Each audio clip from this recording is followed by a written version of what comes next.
Alright, boys and girls, welcome back. Today it's time for the final push. Level 60 after how many weeks? 5? 6? Truly the cutting edge of World of Warcraft shamans right here.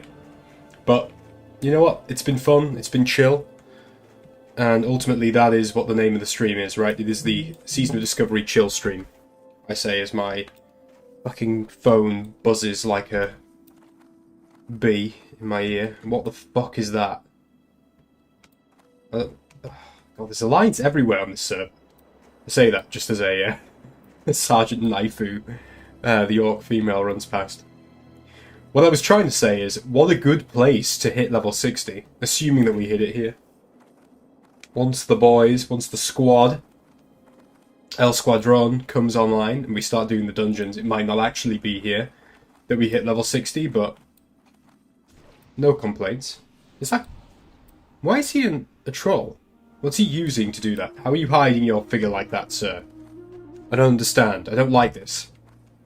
Disguising yourself as a member of the Horde like this, it's treachery and treason. But yeah, no, this is one of my favourite places in the game, Windspring.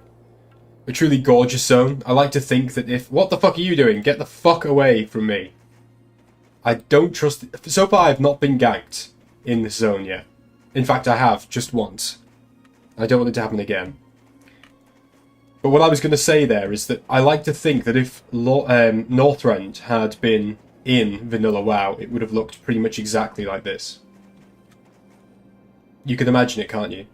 And in fact, when Naxxramas 40-man came out, and you fought Kel'Thuzad at the end, you could go through the portals or break the world, get outside of the level, go beyond the ziggurat of Naxxramas and see beyond the portal. It was Winterspring that you were seeing, so this was used as the model for Northrend in Vanilla WoW. And it's great. There's something about it which seems far more like a... Is that an... Are you an enemy? I can't see who you're fighting. Oh, it's that fucking druid. He's level 60, but he's run from me before. Something tells me I wouldn't survive the fight. But, oh god, he's gonna come at me, isn't he? Here we go. There we go, here he comes. Oh god, fucking hell, they're everywhere! But so are we! Oh, I don't like this. It's a butt-clenching sort of situation, to say the least. But yeah, I do think this is what Northrend would be like. If Turtle WoW ever gets around to doing Northrend, I would love for them to do it in this sort of style. Envision a more vanilla WoW, a more Warcraft 3 style of Northrend would be very good, I think. I'm going to go and do another quest, because ultimately all these quests are grinding out mobs, and I do not like this place. It's probably going to be Alliance up here as well, but yeah, I'm not a huge fan. That being said, am I getting improved reputation with Timbermore for doing this? I assume I am. Do I get... Yes, I get better reputation by killing those guys. That's good. That's good, Anakin. Good.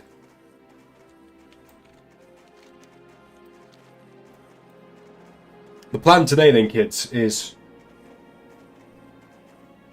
to hit level 60 as soon as possible. I've got rested XP pretty much half the way.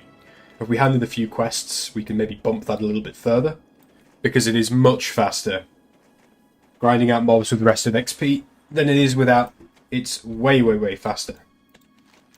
And what's the quest we're doing? It's... What is it? This one. Moon-touched owl beasts in the north of the zone. For some reason my questies decided to absolutely shit the bed, but these are what we're after, so my normal head is figuring things out for me. I don't need these add-ons. I've ascended. I need to keep an eye out, make sure that these moonfires are coming from the owl beasts and not druids, because there are many druids around. Good guy Rai, thanks for joining, man. I know absolutely nothing about Phase 4, but I have seen a few people streaming and using that same totem weapon. Can I ask what that is? You can. So, as part of Season of Discovery, and not part of Phase 4 for that matter. Oh, fucking hell. Hang on, hang on. Let's get under control here. Yeah, as part of Season of Discovery, a PvP event was introduced called the Stranglethorn Blood Moon event. You may be aware of it, because you say that you don't know about Phase 4, but this was brought in with Phase 2. Oh shit! Fucking hell. Jesus Christ. That's a lot of damage. Yeah, so an event was brought in Phase 2 called the Blood Moon. And essentially what it is it's a giant party-based free-for-all in Stranglethorn Vale. And there are rewards associated with that event. And in Phase 2, there was a totem weapon for Shaman. All of the weapons and gear that you could get through that PvP event were class-specific, which I think is really good. And there was a totem for Phase 2. And it was essentially just a scaled version of the totem that Cairn Bloodhoof has. And as for this one, this is the one that they introduced in Phase 3. So this was a level 50 totem. But because through choice more than anything, because I like the old school approach, because I choose to play a two-handed enhancement build, which I love and has kept me entertained for over half of Season of Discovery. I've been playing this for about 5 months now, I'd say, if not more. I still use this, and it's really good. So even though I'm nearly at level 60, this is essentially better than anything else that I've found. And I've had weapon drops from like Diamol and stuff like that, but for now, this is really strong. I mean, take a look at that. Strength, massive stamina, intellect, but that chance on hit, especially in PvP, but also in PvE, that proc is just fucking great. It's on a lot of weapons as well. And I'm a big fan of it. The bonking stick. I must say though, I don't prefer this totem as much as the other one, aesthetically. It does look really rad. It does look really rad. It's called the Corrupted Smashbringer, which obviously is a is a reference that you probably get if you're a fan of Vanilla WoW. But I actually prefer the look of the other one. I was really sad that they didn't bring one in for Phase 4, which they haven't done, it would seem, which I think is a real shame, because, as I'm sure you agree, right, if you have any interest in shamans, using a two-handed totem like this as a weapon is just fucking sick, right? It's so in keeping with the class fantasy. But I think the other one looks better than this. And if you want to look it up, it's called the Bloodstorm War Totem, is what that one's called.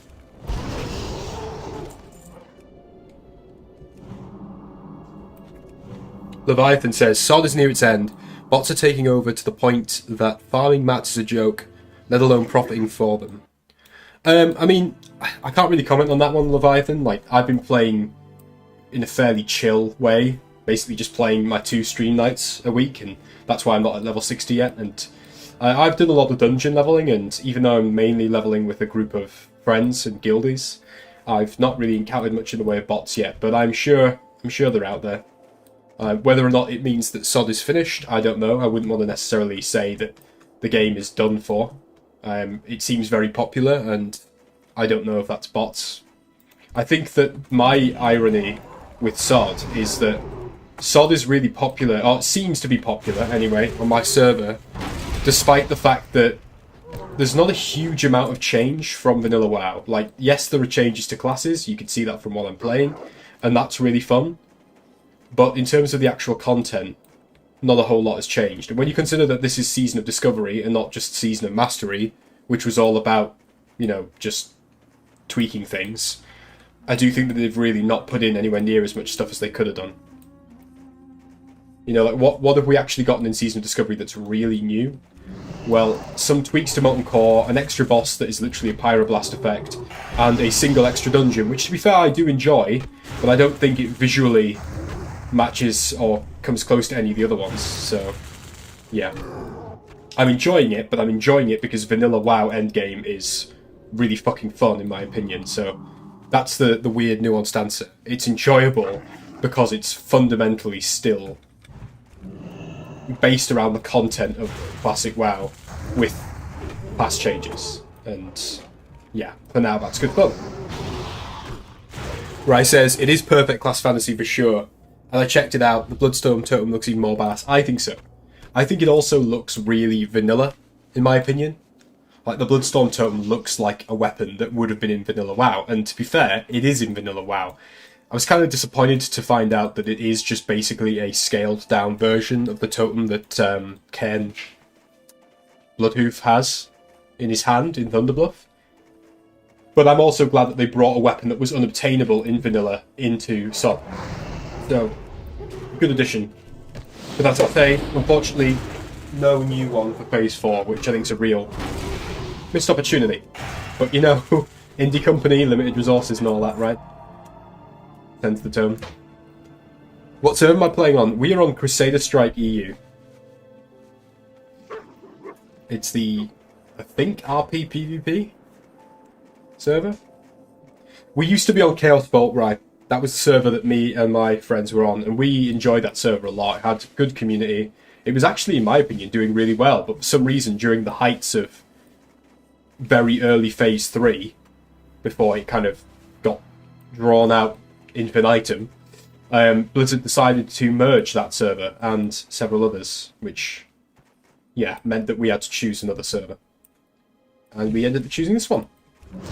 And it's alright. It's not as organic, I would say, as Chaos Bolt was. Chaos Bolt was a server where there was a lot of conversation to be had, like a lot of player emergent content and stuff, whereas Crusader Strike is much more, you know, loads of people spamming chat with adverts for runs and very methodical and meta. Not as cozy, I would say. I think that having a smaller server tends to make it cozier and less like a shopping mall. Oh, this quest's perfect. One good thing about playing Enhancement Shaman, and Shaman in general, is that in this Season of Discovery version, which, as I've already said, I absolutely fucking love, I think it's great, the Shaman has such good uptime because of the Shamanistic Rage ability. And Shamanistic Rage, if you didn't know, essentially recovers mana over a really short space of time as well. You can recover like 75% of your mana. So you have immense uptime. It's really good. So I'm just chaining these things.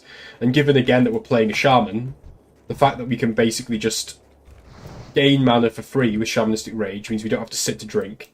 And then obviously we don't really need to worry about health because we can heal ourselves. So take it you are part of that hardcore meta grindy pushing endgame group? No. I'll be frank with you, I don't really understand why that group exists in Season of Discovery, because ultimately the content of Season of Discovery isn't difficult. It's not difficult in the grand scheme of things. I appreciate, and I'm not denigrating them, I appreciate people's interest in really pushing the boundaries of what they can do, and that's fine. But I don't get why people treat it as if it's somehow comparable to, you know, retail World of Warcraft endgame raiding. It's just simply not. That's a type of game which, in many ways, has been designed for worse, in my opinion, to cater to that kind of crowd. Whereas this, it's not like that at all. It's very much like, oh, it's Molten Core, it's slightly harder than usual, you know, like, the only really hard content, if you want to call it that, that's been in Season of Discovery was the original untuned version of Sunken Temple, which was a mistake that they nerfed. Partly because they realised that people who play Season of Discovery aren't really about that. So no, I'm not part of that crowd. I'm just kind of, more than anything, I'm in for the feeling of playing a large open world RPG designed in an old school, slow burn, fulfilling manner with my friends, where I feel like the enjoyment of the game comes not from pushing the limits of what I can do, but rather through existing in a virtual world. Mad Season has talked about this a lot in his videos, but Vanilla WoW was envisaged early on essentially as a social media format. And to an extent, that's kind of how I see it. It's an opportunity for me to chill out with my friends, go and do some random content, and enjoying stuff. You know, it's always good when we run as like a 3 or a 4, for example, and we maybe bring along an extra DPS, and that DPS does a load of strange shit. Or we get involved in some sort of brawl with a group of allies in another area. Or when we just need our help, need each other's help to do some sort of runic thing. Like, I have a rune that I need help with tonight from my guildies when they come online. Stuff like that. That's what I'm in for. The slow, fulfilling approach that I think that Vanilla WoW and, to an extent, Burning Crusade did really well. Right, says, admittedly, I stopped playing in Phase 2 and have just been following streamers' YouTubes playing through it, and that's fine, man. Like, I've had loads of periods of time where I took breaks from WoW or stopped playing entirely, yet occasionally I'd drop in to watch Preach or Asmon play for a bit, or just, you know, watch people doing BGs, and that's totally fine.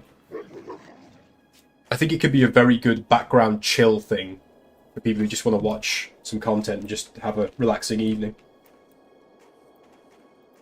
It was going to be this, or maybe Space Marine 2. That's what I'm gonna get that on stream at some point if my computer can handle it. It'll be the first test of my new computer that I bought to stream with. Fuck you! How dare you come at me? I hate killing owl beasts. You know that. I've got a confession to make, guys. I really dislike fighting owl beasts because they're cute. They're friend-shaped. You know, they're chubby. They're cuddly. And they just want to like do their thing in this little winter wonderland, and I'm in here like taking the power of the elements to them, going full on winter spring fried chicken. Right. Oh wow, we have progressed quite a lot. We've gotten like another 2.5, 3 bars, which is, given that we are at the last level, it's quite good. Have I worked on any alts, or is the shaman your one and only character?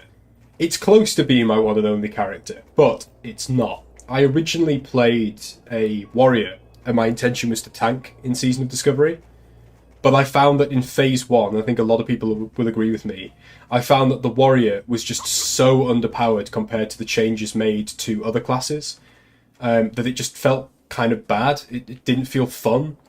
It would have been one thing if it was just a bit weak but fun to play, but I felt like I was massively rage-starved. And for me, that kind of continued into Phase 2 as well. And I don't claim to be like a particularly skilled classic warrior player, but I hated the fact that I would go into combat against certain other classes, and I would just die because before I could even build up any rage to engage them, I would have already been clapped. And I'd always intended to play Shaman. I teased it a lot. I made a video, or dare I say a month before the launch of SOD, talking about how much I wished that two-handed enhancement would be viable, which obviously eventually became. But as soon as two-handed enhancement did become viable, I switched over and I haven't looked back. I do want to, at some point after this, level my true passion, which is, cover your ears kids, Undead Rogue. Yes, I'm one of those people. But for now, like, the Shaman has just been a joy to play. It's been absolutely fantastic.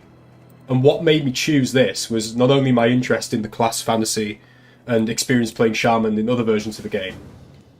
Zug Zug Motion. Oh yeah, this guy wants to clap. Cool. Let's kill. Kill for the living, kill for the dead. Zug Zug Nation.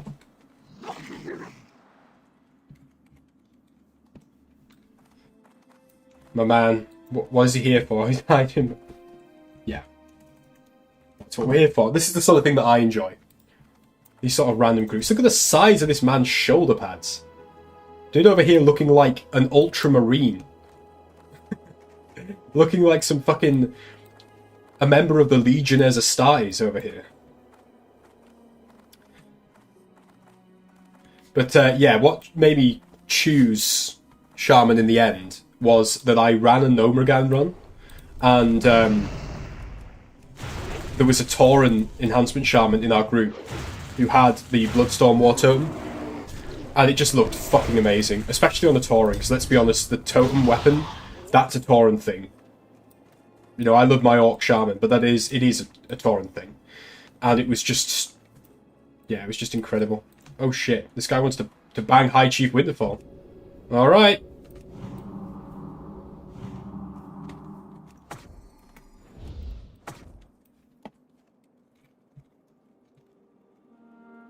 We can give it a go.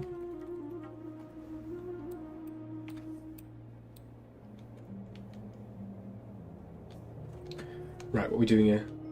Let's try. Okay.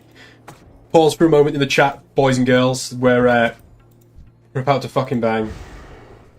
I'm gonna just fucking heal this guy.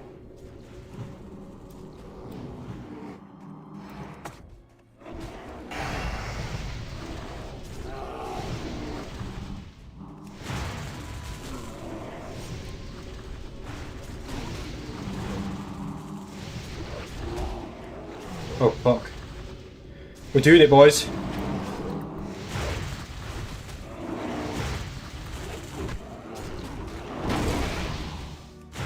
Oh yeah, there it is. There it is, gentlemen. True orc mastery right there. You love to see it.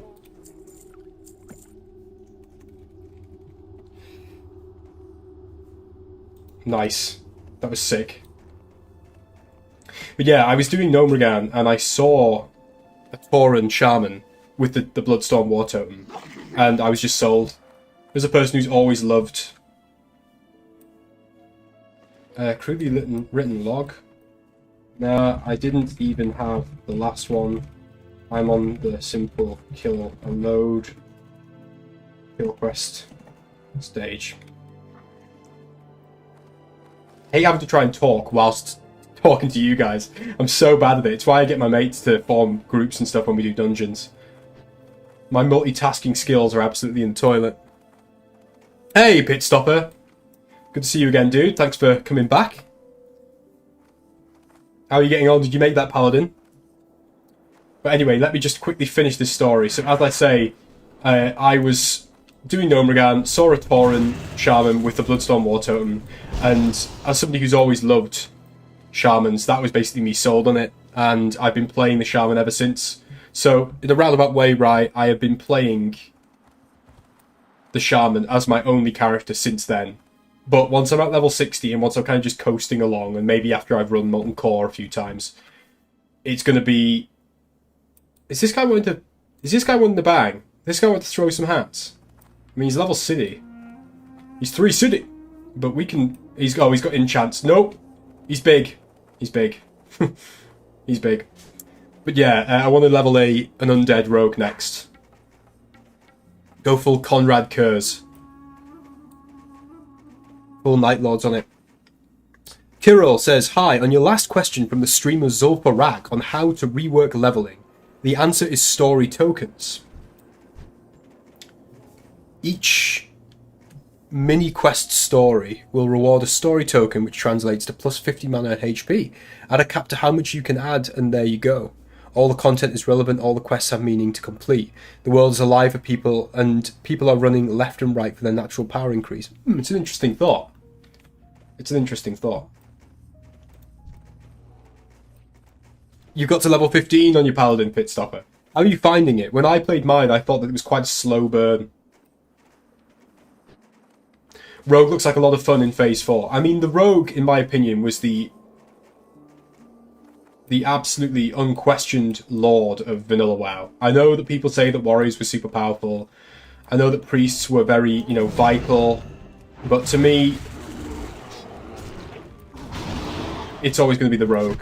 I mean, there are videos out there that you can find of naked rogues killing geared, capped level 60s using starting weapons. It's insane. But I will say this, the rogue, the undead rogue especially, in tier 1 gear, whether it's the Night Slayer set from Molten Core, or whether it's the purchasable dungeon tier sets, I think it's called Dark Slayer, or Dark Mantle, sorry, it just looks absolutely incredible. You look like a member of the fucking League of Shadows, man. And I'm down with that. I love the stealth approach. I say this quite a lot, but I've always been a fan in role-playing games of like, you've got your powerful Conan-style barbarians, then you've got your mighty, learned wizards, but then behind them in the dark, with poisoned daggers, you've got the unscrupulous rogue just waiting to kill whoever wins the duel, It's the idea of quiet intelligence being the true victor. Either that, or it's maybe just full-on Shrigma Copery, who knows. The ultimate Shrigma. The undead rogue, right?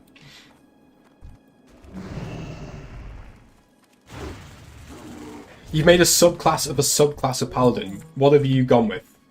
What are you choosing to do? That sounds very curious. A subclass of a subclass of Paladin. When I make a Paladin, I just decide in my head which chapter of Space Marines is my Paladin supposed to be. Am I a Black Templar? Am I going around smiting the undead in PvP, like a Black Templar would? Or am I a Blood Raven, stealing all the loot? I play on Crusader Strike EU Leviathan. As I was saying before to Rye, I was initially on Chaos Bolt before the merger, and I thought that Chaos Bolt was a much more cozy, organic experience. But Crusader Strike is fairly busy, despite apparently being the lowest pop server on the EU side.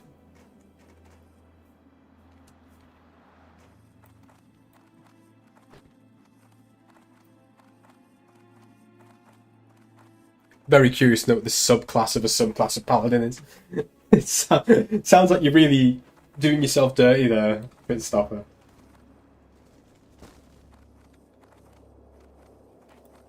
The Retro Tection Paladin.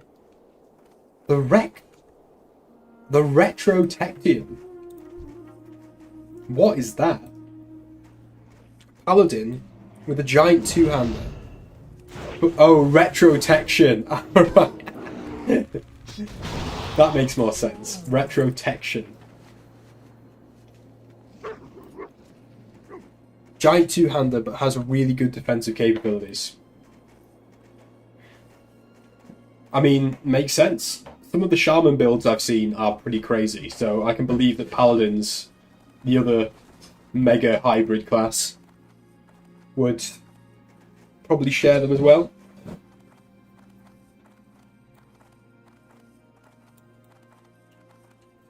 There's so few of these guys I need to kill. I think maybe they're going to be elsewhere. What's he fighting now? This guy just loves combat. You're making a tier list of hybrid subclasses. And, like, don't get me wrong, I do really like that Season of Discovery has allowed this sort of thing. It is very much in the keeping of vanilla. I do wonder whether runes was the way to allow for that, though. Because runes, in my opinion, are kind of a bit of a dud. An expanded talent system would have been better, in my opinion, because runes were supposed to be like the core feature of Season of Discovery. I mean, the idea of the discovery part of Season of Discovery is rooted around the discovery of runes. But ultimately, the rune system falls flat on its face when you realise that people aren't going to waste time discovering something that they know they need. They're going to look it up and get it as soon as they can, which means that there's less focus on discovery, on organic discovery and exploration, which is what they clearly intended, and much more focus on just obtaining this stuff as quickly as possible. That's kind of how I see the rune system being undermined by the inherent nature of how a vertical designed MMO like Season of Discovery works. The worst one we can all agree is the Spell Zerker, the mage that runs in with a dagger. What, and just blasting the shit out of Arcane Explosion? I don't even know how a Spell Zerker would work.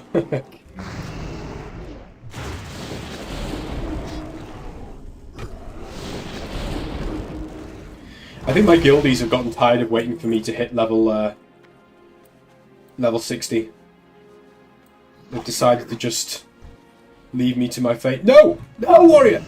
Yes, that's what you get. Greedy bastard.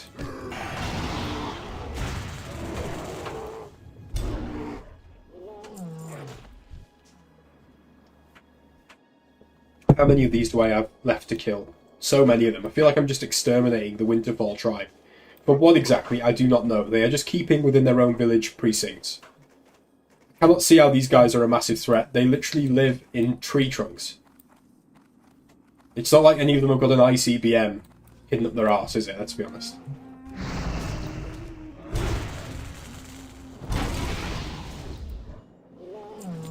Kirill says, a quick question. Do you think there should be an Infernal DK as a fire spec? Since in its conception, DKs use Warlock spells as fire and they torture with such magics even in their starting zone. Are you talking just in the context of retail WoW, Kirill? Or do you mean like if they ever implemented the DK into Season of Discovery? Because I think that's kind of important to frame of reference. Even Bolvar uses fire presence. I mean, ultimately, whether or not we're talking about the inclusion of DKs eventually in Season of Discovery, or just the Death Knight as it is in retail World of Warcraft / CADA, my view is that the Death Knight shouldn't have really worked the way that it does. I think that it would have been a lot cooler if the Death Knight had functioned like it did in the Warcraft RTS games. So certainly if it was introduced in Classic WoW, I would love to see more of a hybrid caster melee with the Death Knight. Not too dissimilar in a way to how this two-handed enhancement Shaman plays, but probably with more of a focus on debuffs towards the enemy and summoning of minions. I think the closest thing that exists to this is the way that the Unholy Death Knight works with, things like Death Coil, stuff like that. But I definitely think, I'm not sure if I would say fire specific, Kirill, but I definitely think there should be more Warlock adjacent abilities for a Death Knight. Definitely think that. I think part of the problem, isn't it, that Kirill, is that the Death Knight as it exists in WoW is fundamentally based on the concept of the Northrend Scourge Death Knight, rather than the Orc Warlock First War Death Knights, which were nothing to do with, cold frosts. And yes, whilst they were connected to the idea... Oh, I've got one of these already. Cool. Yoink. Whilst they were connected to the concept of undead, because it was, undead paladins or undead knights being reanimated, and orc warlock spirits going into them, there wasn't any of this frosty nonsense. And whilst I do love the frost theme, and I think it gives further character to the Death Knight, and it keeps in with the theme of the Arthas type Death Knight, I don't think they should have gone as heavily as they did. Agreed, DK should be able to use shields. I think that weapon usage should be a lot freer than it is, to be honest. I think that it should be a lot freer, and I think that talent build, certainly in Season of Discovery, should account for what you do. So, for example, for me to be able to play the current build I'm playing on my Shaman, I need to take this talent, and then I need to take this rune. And I like that. I like that there's stuff that basically allows me to customize what weapons are best for me to use, whereas other weapons would be nowhere near as viable. And I mean, this isn't the most viable build, but it is viable. And I think it should be the same with the way other classes work, certainly melee classes. Rai says, I remember when the initial trailer had the Death Knight wielding one-handed shield. Love that fancy idea. Do you mean the original trailer for Wrath, where it was the two humans that were exploring Northrend? Because he was originally a warrior, wasn't he? Yeah.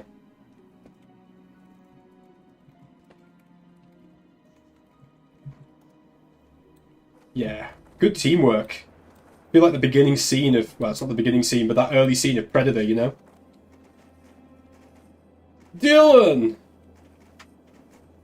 Some jolly cooperation there. Jolly cooperation. Troll Failbane in Felwood. I can't believe he's called Failbane. That's so funny. Got a quest to hand in there. That one's outside of Timbermore Hold. These guys are closer to the entrance of Timbermore Hold. And she's near the entrance of Timbermore Hold. Okay. Let's go to Timbermore Hold.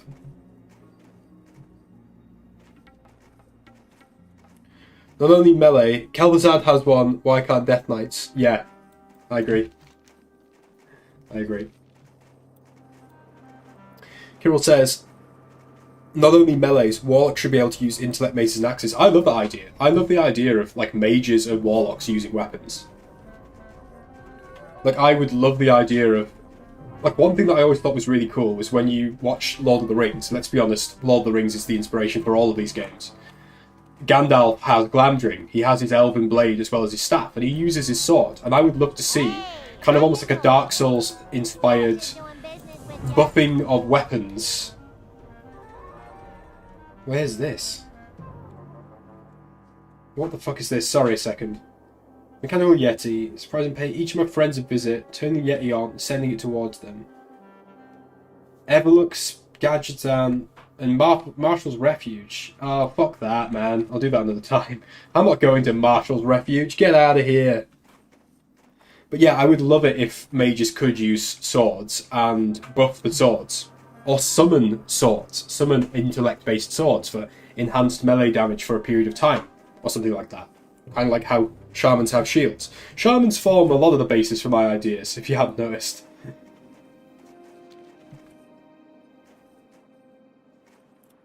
Rai says, maybe I misremembered the trailer. I could have sworn he had purple armor on, he was casting spells.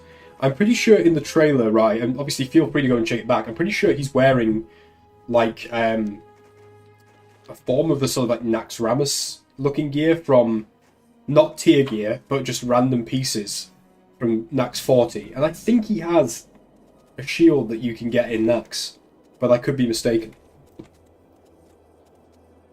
I'm sure he also has the really cool skull sword. I've forgotten the name. You guys will remember what the name is. The really cool skull sword from Naxx. Looks absolutely fantastic. Looks like a cool, like, Death Knight weapon, essentially.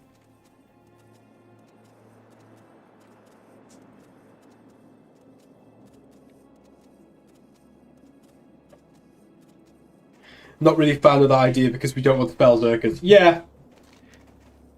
I don't know, man. Like, I could definitely see some sort of battle mage, but I get what you mean. Like, there comes a point where, weirdly, by offering that level of hybridization, you almost kind of narrow the field by making things too similar, because then you'd have mages that were essentially no longer behaving with the individuality that makes mages what they are, which is they are glass cannon casters. They are not melee fighters. So yeah, it's a bit of a nuanced, scholarly debate to be had. If only Blizzard listened to our ideas, eh, boys?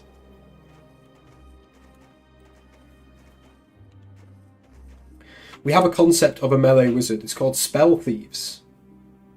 It's enough lore ground in WoW for the class to exist. Elf Wardens and Spellbreakers. I would love to see Spellbreakers. I think that, is that not being brought in as like a hybrid or hero talent thing for the War Within? It's been so long since I've spent a lot of time looking into retail WoW, like, but I think I read something about Spellbreakers somewhere. But I do love the idea of Spellbreakers.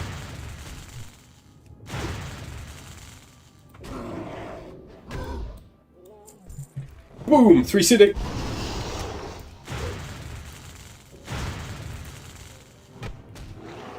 Ooh, I'm going to hop into my group guild Discord as well, just in case anyone comes on.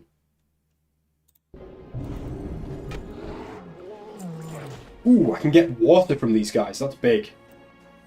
Suddenly this hunt became way more interesting. I want Pathfinders and Totemics. Do not want Den Watchers.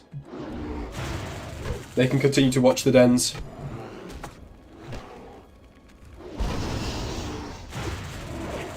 I love Noggin Fogger. It looks so damn cool, man. These guys drop a shitload of loot. Good farm. Love the noise of that lava burst. It's such satisfying. I must say that I think that Vanilla WoW and, by extension, Season of Discovery absolutely has retail beat in terms of the meatiness of combat. Just feels so impactful when you see critical hits.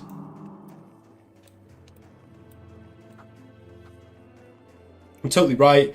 The character I was confusing was a warrior, and the DK steps in with a two-hander. Still think a better mixture of casting would have been cool with more spells and debuffs. I honestly would just love to see a Death Knight wearing Cult of the Damned style robes with a Witch King of Angmar style helmet. That's what I want to see. I want to see a guy running around looking like Death Dealer, the comic character. That's what I want to see, like the Frazetta comic character Death Dealer.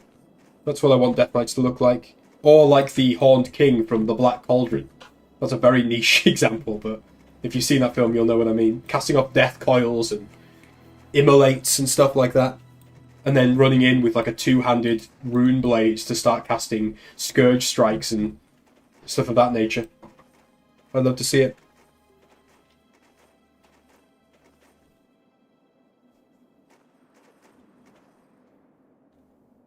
Yeah, I definitely think that Spellbreaker could be a really cool tank. If the whole idea was that you would want them for especially like magic-based fights, like if you were fighting like a caster boss.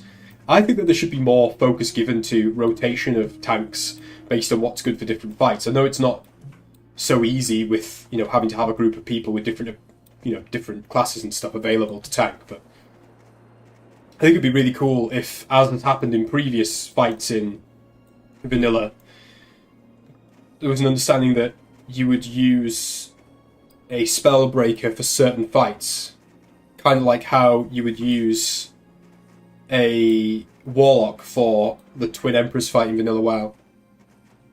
We already have druids, warriors, shamans, and paladins, all of which do a really good job of tanking. Druid probably being the weakest tank out of them all. Well, I don't think there's any harm with having more tanks. It just means more options for people.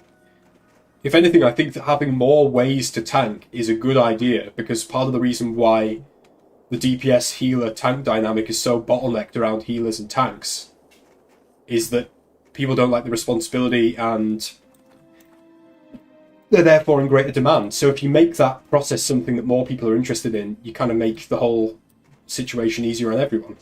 But it's, again, there's a lot of things to it. Like, the people who design this, they aren't as stupid as we might sometimes believe. They'll have thought about these ideas, I'm sure. Yo, The Black Cauldron is one of your favourite animated films. The Black Cauldron, as my fiance will proudly tell you, because I say it all the time, is my absolute favourite Disney film. And probably, no, yes, definitely my favourite animated film of all time. I fucking love it. The only thing that comes close to The Black Cauldron in terms of my favourite animated films, and it's not a film, it's a series, is the 1996 Berserk anime. And I'm not a big anime fan. I'm far more interested in Western 80s and 90s animation like The Black Cauldron. But the 96 Berserk, fucking great. Absolutely great. Classic.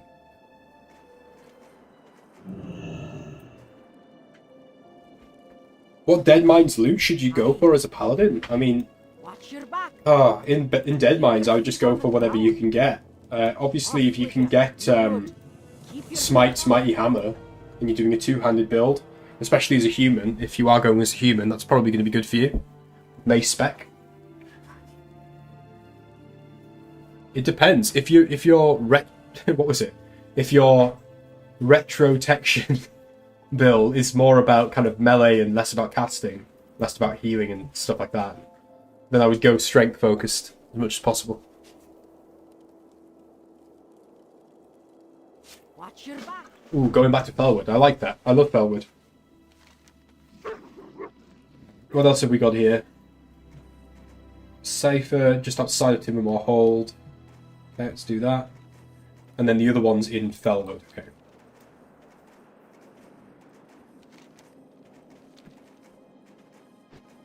I love Firbolg as well. In a completely appropriate sense. I would love it if the guys doing SOD had more resources and time and were able to implement new races, because it would be really cool to play as like a Firbolg Shaman, or, I don't know, maybe a Broken Draenei. I'm trying to think of good examples for the Alliance. High Elf would be good. I mean, Firbolg would be Alliance, to be fair. I think it would actually be really cool if Firbolgs could be on the Alliance, because it would add a bestial race to the Alliance that actually makes sense.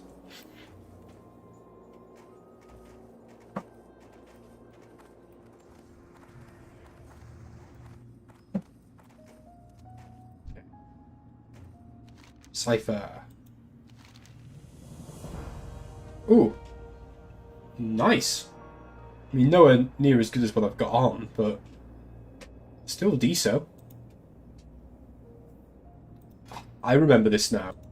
I remember this because this plate chest piece was the first piece of plate I ever got on my Paladin, all the way back in the Burning Crusade. I leveled him from 1 up to 58. No, 55. And then I switched to playing a fucking Death Knight, because I was so sick and tired of playing a Paladin, not knowing what the hell I was doing. And Death Knight looked so cool that I switched. But this was the first piece of plate that I got. And it says a lot considering that you get plate at level 40. That should tell you how bad I was. Oh, we're getting close, boys. I shouldn't be so proud of myself, given that it's like week 5, but it is what it is. Furbolgs are superior to the Pandaren trash we got. Yeah, I'm not a Pandaren fan. It's not even necessarily the concept of Pandaren being in WoW, because I have some time for Chen as the goofy character in Warcraft 3. It's more the way that they were presented as pure comic relief. It was in my opinion, it was like the climax of WoW just becoming goofy. They started doing this really heavily in Cataclysm. WoW had always had humour built into it, but in Cada they became super fucking goofy. All pop culture references, all memes all the time, and looking back, it did not age very well. Very much a product of its time. And the Pandaren are kind of like the quintessential example of that goofiness. They could have implemented them in a really cool way. They could have given them maybe the model of the Furbolg or the animations, but to make them just so overwhelmingly just embarrassing, right? It's just a shame. And also the way they tried to ham-fist the whole continent of Pandaria into the plot based on there being one character in the history of WoW who was a Pandaren. Just, yeah. I was one of those people who really didn't buy it. I'm kind of like an old school WoW lore fan. I like things like the Ashbringer and the Scourge and Arthas, Illidan. And not just because it's old, really not because it's old, just I like the themes in general.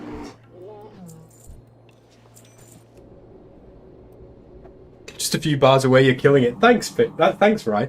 I really appreciate that, man. I'm actually having a really... This is so far, this stream's going really well. I feel like sometimes I open my mouth and just word salad emerges, but today I feel good vibes, guys. It's a nice place to level. I'm waiting for the boys to get online. Here he is. Here's my boy Clue. The true Chad of the guild. The rank 10 master right here. Oh, he's going to have his rank 10 gear as well. I want to see that. I want to see him. My principal bodyguard and champion. Right, what do I have to kill? One more totemic. Dude, check out the strut on this guy. 3.5 bars away. Sorry guys, missed a few comments. Kirill says, what's my opinion on a Zeal spec for the Paladin? Two-hander and shield, and specialises in short duration buffs to the party. I personally don't like the idea of two-handers being held in one hand. More for aesthetic reasons than anything else. I really don't like how Titan's Grip became a thing for warriors. But yeah, I'm not a huge fan of it. One sec, guys.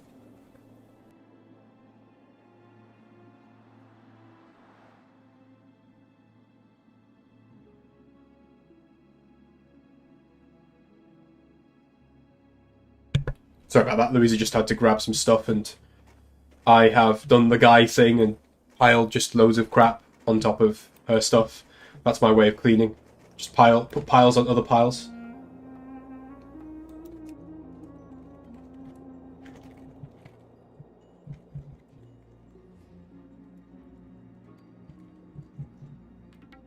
Oh, he's already on Discord.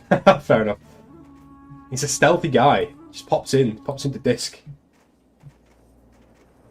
My idea of the Zeal build. I think that I would really like to see a Templar style Zeal build like that, where kind of like a really angry, almost like an angry tank with buffs. I would like that idea. I don't necessarily know if I'd like to see it with a two-hander in one hand though. I will say that. But the idea itself of the build works well for me. I need one more totemic. And then we've got 2 quests to hand in, which should take us pretty fucking close. Really close.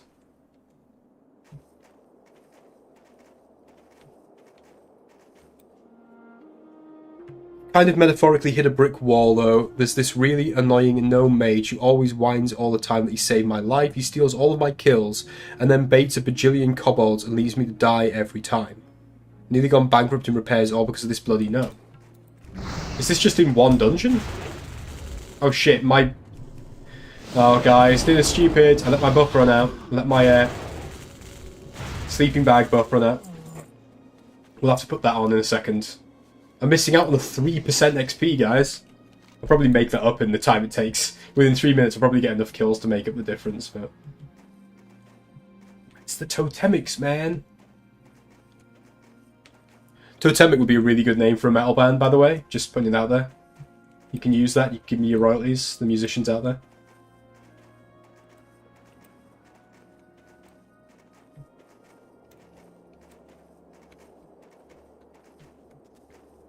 Oh, this is Loch Modan?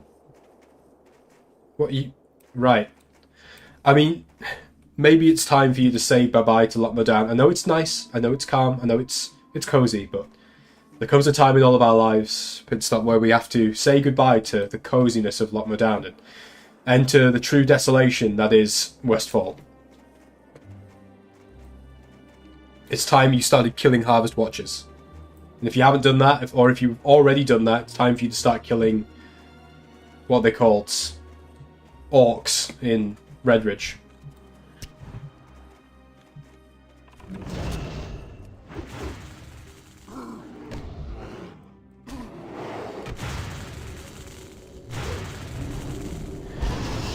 We're thinking Dungans tonight. Clue? When Smart gets online. Did promise he'd be coming on.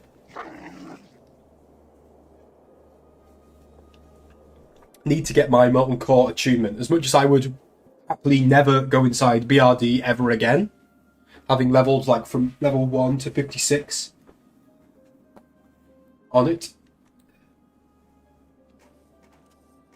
I do need to get that attunement at some point.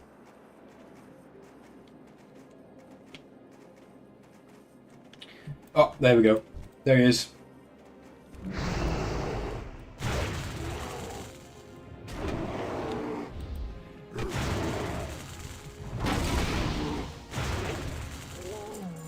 Get that stupid totem out of my face. There we go. And is that for Cypher, that quest? I think it is. I think it's for the bear up here. Yeah. Oh, Donovan Snowden. Donovan Snowden sounds like a member of the government here. Like sort of a politician's name from the UK. Since you were keen on the shaman, how about a warder spec for the shaman having a two-hander and either using a permanent elemental pet or tanks by armouring himself with molten rocks? Well, I mean, half of that already exists. Obviously, the two-hander bit already exists, as does molten armour of some description. I think there is a rune. Let me have a look. I'm sure there is a rune that does this stuff. Obviously, there's Earth Shield, which kind of does what you're saying. And then there is... Yeah, I mainly think about Earth Shield. But I definitely think that the idea of an elemental pet sounds really cool. I would go one step further, though. Tell me what you think about this, dude. I would have it that, as a shaman, you choose what element it is. You choose what element your companion is, and that will grant you different benefits. So, for example, don't just limit it to being a tank. Let's say that you pick a lightning elemental as your pet. That lightning elemental periodically recharges your lightning shield without you having to refresh it. He grants you extra stacks of Maelstrom weapons, so you can maybe get up to 6 stacks of it, which would have some benefit. Maybe if you pick a fire elemental, you have enhanced damage to your lava bursts, or maybe your lava burst cooldowns reduced, stuff like that. I think stuff like that would be a really cool idea. Off with you. Be good. Have it that you can almost like level up your relationship with your elemental. Tame them in the world. I was thinking that as well. I was when you suggested it, I was thinking about the stone circles in Arathi Highlands. I love the idea of going there as maybe like a level. Maybe you would unlock this ability at like level 40 or something like that through a series of class quests. Stuff like that would be very cool. You want a mage that summons dragons? That's a crazy idea, man. Pretty cool, though. What about a hunter that can tame dragons? If we're going fully outrageous. Guys, I have 2.5 bars until level 60. I think this is like a... This is a pivotal moment. This is almost like a crack open a beverage. Celebratory moment. Right, we need to go into Northern Felwood anyway for our next quests. But I also need to rest and put my bag on, so I'm going to fly to Bloodvenom Post, hand in the quest I've got there, then put my bag on for the last few minutes of it, because chances are I'm going to have to do a short amount of levelling without rested XP. I'm glad that it's gone as far as it has, because it was only like going to be rested XP up to like here originally, but we've managed to push it because of handing in quests. God, I've got so far to run. I shouldn't have done it this way. Whatevs. We might end up hitting max level in Felwood, of all places, which is a pretty strange place to do it in, but, you know, I'm down with it.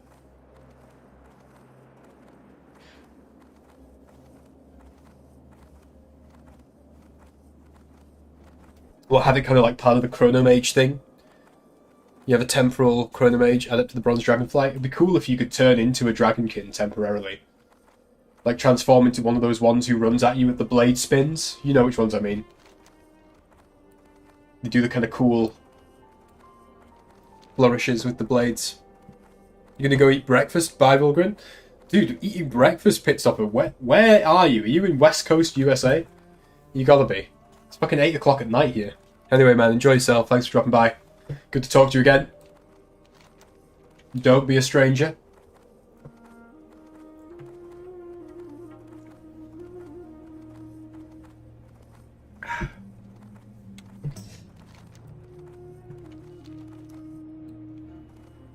Right, have a look.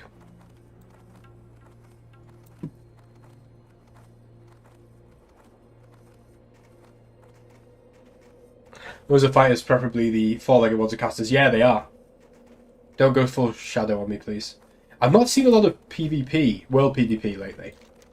People seem to just want to get on with their thing. I wonder if that's because of world buffs.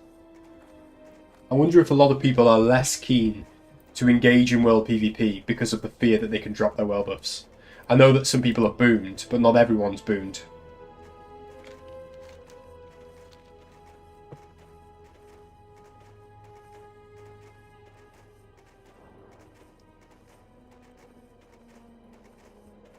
"13 out of 13. Deadwood Fellball. Yeah, that's the Felwood one I've got. That's just to get to neutral with Timbermore Hold. How am I doing with that? Why have I become more... Oh, I've got to get to through... Does it weirdly? Does it kind of... You go up into hostile rather than down through hostile? Yeah. Cool. I'm not far off. I'm going to get it very soon. The dream is to create a server in what I consider canon and best gameplay in terms of WoW. It's a big achievement, man. It would be a big achievement. I like what Turtle WoW has done. I've obviously not played it. I've certainly not played it on stream because of the nature of the limits of what can be done without getting into big doo-doo with the old Big Blizzard. But I think that there are definitely ways that one can make a good server. Personally, I've always loved the idea of one day developing the skill set to make my own game, and if in my hazy dreams I could one day make an MMO, it would be fantastic, but they are just by far and away the hardest and biggest of games to produce. Right, let's sell quickly.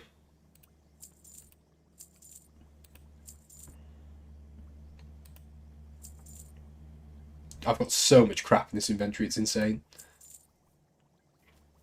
Tons and tons of shit.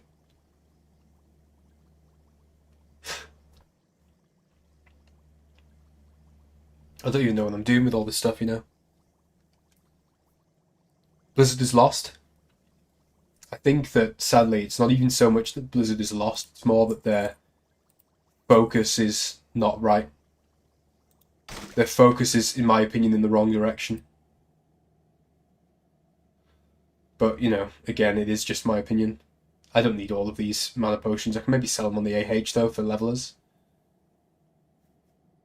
I need to get some more Anks as well. Matter of urgency.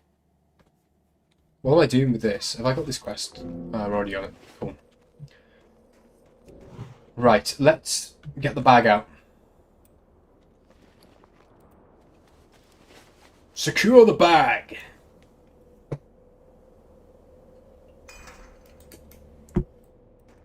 Hence the quality of the game. Yeah, I mean, again, as I say, my personal view is that it's more that they are going in the wrong direction than lost necessarily. I think that the limited resources and time that have been made, that have been placed into Season of Discovery are kind of proof of that. Because Season of Discovery is a decent enough product, and it could be a fantastic product. It really could, and it could recapture a huge amount of the magic of Classic WoW. But it's not been given enough support, and the fundamental reason I believe why it's not been given enough support is the only way you can make money from Season of Discovery is through the subscription. That's it. Whereas other versions of WoW, even the other version of Classic WoW that exists, Cada, they can make money through a myriad of different ways. And that's appealing, understandably so, for the company that manufactures the game, because, you know, it's more profit from their input and their effort. And it's a shame that we've gotten to that point, but the cat's out of the bag. And unless they start engaging in what I consider to be unreasonable monetization practices towards Season of Discovery, I doubt they're ever going to be in a position where they see it as profitable. It takes a fraction of as much time to put effort into, yes, but still, you know, one person can spend in a day what 6 or even dozen people spend in a month when you compare retail to Season of Discovery. The original saga is from vanilla till Cata. Everything that followed is a form of deformed fanfiction at best. Yeah, I mean, Cata's an interesting case, isn't it? Because obviously it returns to a lot of the lore that was explored either in Warcraft 2 or in Vanilla WoW. I think that in some ways Cata is what I consider to be part of old school WoW, but I think it is also quite clearly a bridge. But to me, if I'm being perfectly honest, whilst the original trilogy is rightly considered to be Vanilla, TBC and Wrath because of how those 3 expansions all have the original world and they all revolve around, to greater or lesser extent, the story of Warcraft 3. I personally think that Vanilla and the Burning Crusade are the true old school WoW. I think that once you get into Wrath of the Lich King, very quickly the game changes. And not just visually, although it does change quite a lot visually, but also it changes in terms of what the direction of the content was. Blizzard became far more directed towards its instanced endgame content, trying to get people on those treadmills, than was previously the case. In TBC, instanced endgame content was a big thing, yes, but it was far more progressive. There was far more long, really time-consuming attunement processes, and the world had that crazy vibrance of old school WoW. That I think it kind of started to mellow out in Wrath. Personal view, of course. Right, are we at 3? We are. 3 stacks. Let's get to Bloodvenom Post.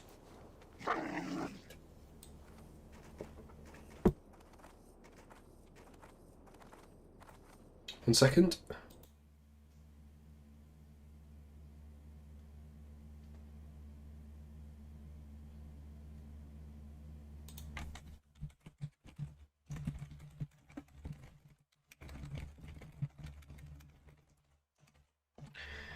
That's my boy Mark just telling me he's going to be on in about 20 minutes, which is good because it's probably going to take me about 20 minutes to get the last part of this level.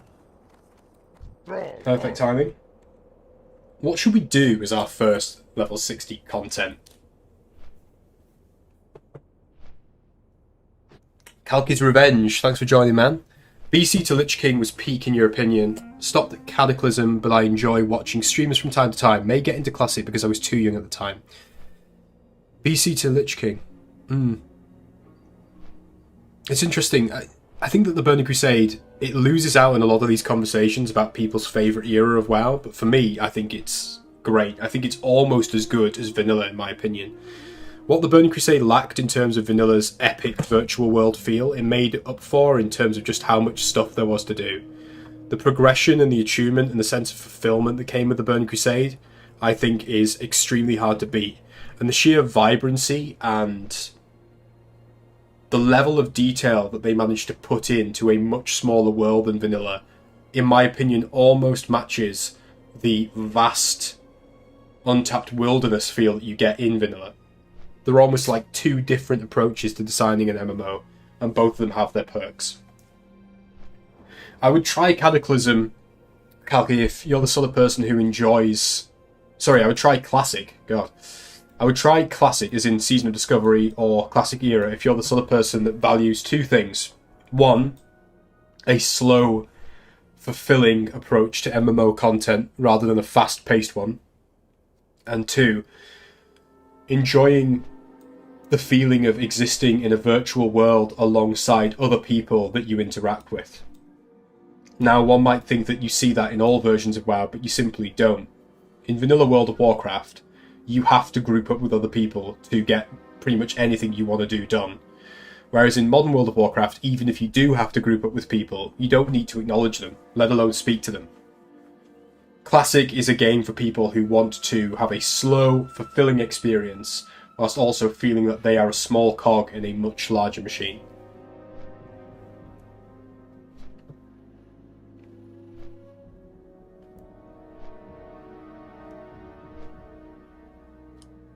The RPG element is dead, 4 stats and homogenized classes.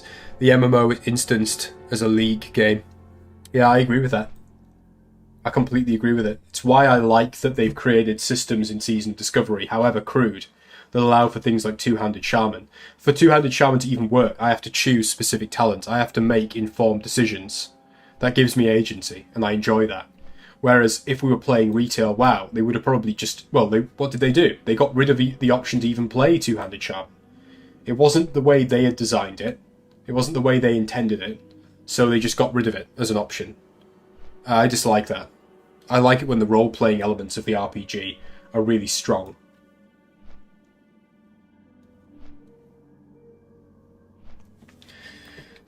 Right. Let's hand this quest in. Hopefully get at least half a bar of XP for this. Spent a long time travelling. It's a long journey getting from Felwood to Winterspring and back. There's our boy. It's our man. Yeah, here he is. Troll Failbane. Winner of the worst name competition. Strength and honor. Nice! Got a full bar for that. 1.5 bars left. He wants me to kill 10 Berserk Owl Beasts. Yes, we'll do that one. Do I even want to bother doing the quest up in Northern Felwood?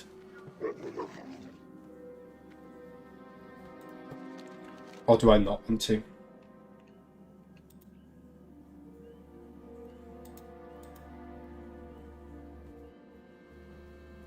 What do I want to do here?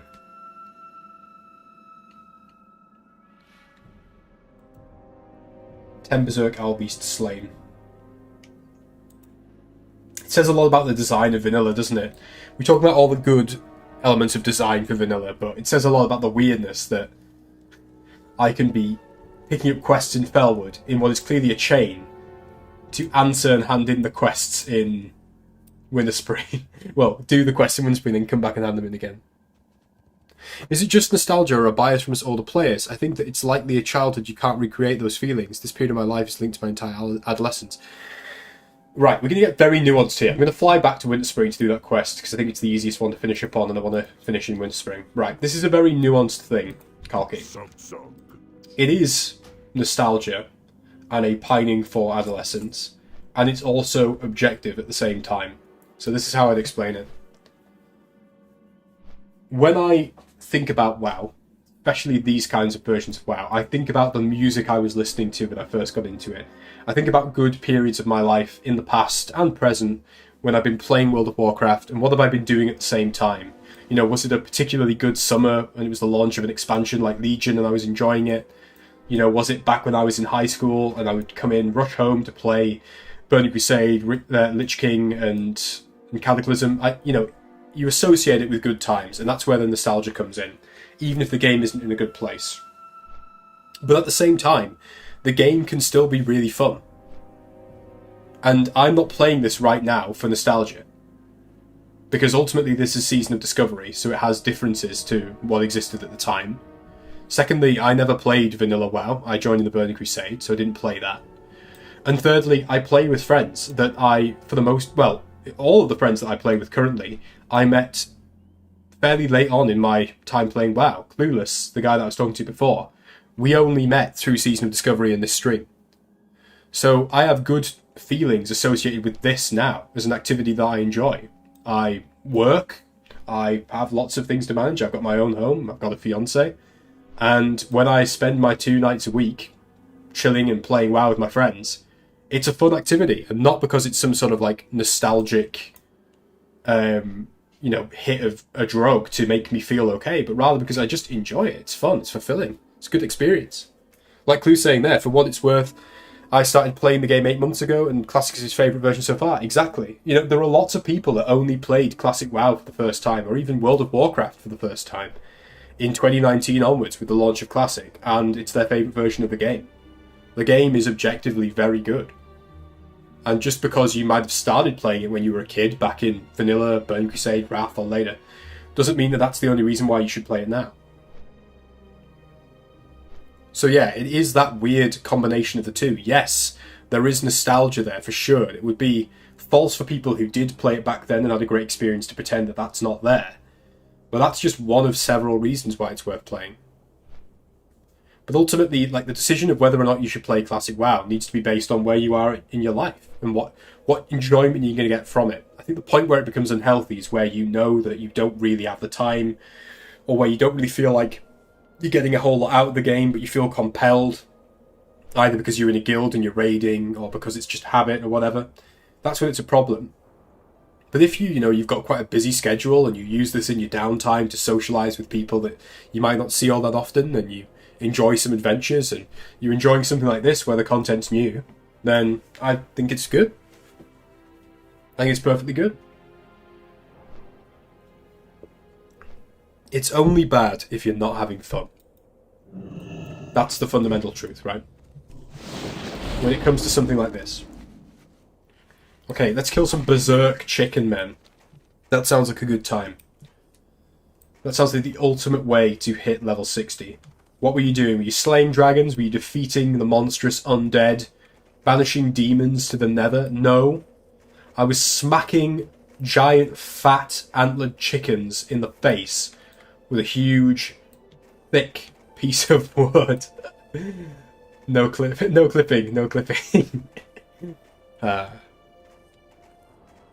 Anyone who joined the stream there is thinking, what the fuck? What the fuck? But there is something really quaint about finishing up the leveling experience here in Winterspring, I think.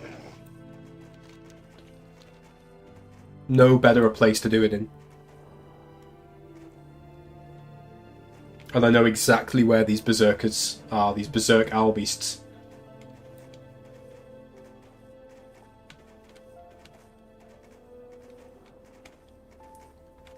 They should be just up here. Annoyingly, I had to avoid them before to kill the other kind of owl beast that I needed for the quest, but in true vanilla fashion, I'm now back to kill those same owl beasts that were right where I was. I love these chimeras, by the way. I think the models are so great. I talk about it all the time, and I won't get into it now, but the retro art style of Classic WoW is just fantastic. With its hand-painted textures. It's truly fantastic. One of the true thrills and defining features of the game that I think has been taken in a bit of a dodgy direction over the years. The art team is one of the standout features of World of Warcraft across its different versions, but personally, I much prefer this version. Keeping an eye out on Knorad. Norad, is that like Norse stockpots? He's clearly going for Conrad, like Conrad Kurz, but that's definitely Norse stockpots. I like to enjoy my Norse stockpot with a little touch of Norse stockpot. Where are these berserky owl beasts? I'm sure they were further south. Yeah, they were up here, weren't they?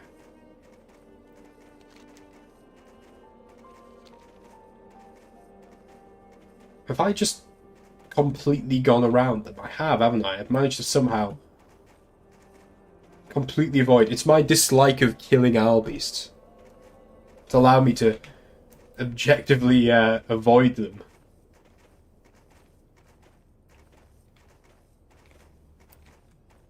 Look at him. He just wants to have fun.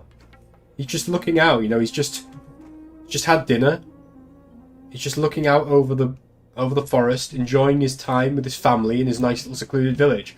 And I'm coming in here like fucking Thulsa Doom in the opening scene of Conan the Barbarian, starring Arnold Schwarzenegger. And I'm in here to cause some absolute hell. It doesn't feel right. I'm supposed to be a shaman. I'm supposed to be all about the balance of the elements. Look at these dudes. These dudes are not... They're not... Okay, they are aggressive. I'd love to play as one of these. I know obviously you can, but... I'd love to play as a shaman version of this. It'd be fucking sick. Oh, I hate killing them. I really do. They're too cute. I would love to have like a... I mean, it sounds very wet to say this, but I would love to have a fucking Totoro-sized owl beast plushie somewhere in my house. I think they're out here somewhere. The Berserk boys. God, he got annihilated. Are you Berserk? Yes, you are. Cool.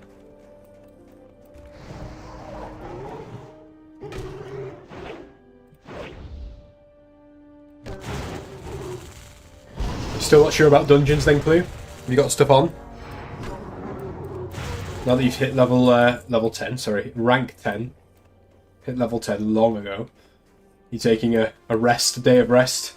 Now that your labours are complete.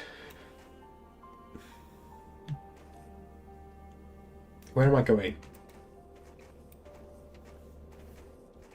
This way, I think. Crazed. I need Berserk. Ah. Oh, yes. It's the whole squad. Oh, they're all down here. They love this glade is like their favourite spot to hang out, you know? Just chill. Do some skating. Started leveling a warlock? You're gonna choose leveling a warlock over playing your fucking... Oh god, sorry. Oh, fuck. I'm gonna pop a healing potion. Need to pay more attention. You're gonna choose leveling a warlock? It's how disgusted I am. I nearly allowed myself to be slain, Clue. You choose playing a warlock over playing with the boys. What is this?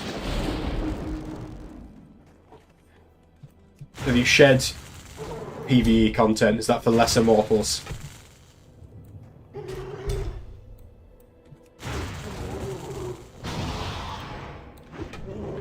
As disgusted as I am to say this, I think I'm going to need to sit and drink. Ooh, a quest. Troll Failbane again. Well, we're definitely hitting level 60 now. Let's drink. Sit to drink like a BG noob. Pound the poultry with a crit or two. Anyone remember that? Anyone remember? Here, if we're going to talk about nostalgia, let's get into it properly. Does anyone remember the Nim Machinima music videos from the Burning Crusade? Hard Like Heroic? Remember Hard Like Heroic, anyone? I used to fucking love that stuff when I was a kid. I used to love all the Machinimas back then. I think that, for better or worse, around Wrath and Cataclysm, there was such a real growth in like the emergent content from the player base. When people started learning how to use fraps and stuff. You got some really good Machinimas back then. Oxhorn. Nim. Good times. A shaman is shaman my main class. Played a mage in classic. I'd be lost without all the new spells that were added afterwards. The best specs used to be so different even at level 60. In Season of Discovery, there are differences. because of the rune system that was implemented, but they're not enormous differences, and the level of difference differs between the different classes, if that makes sense.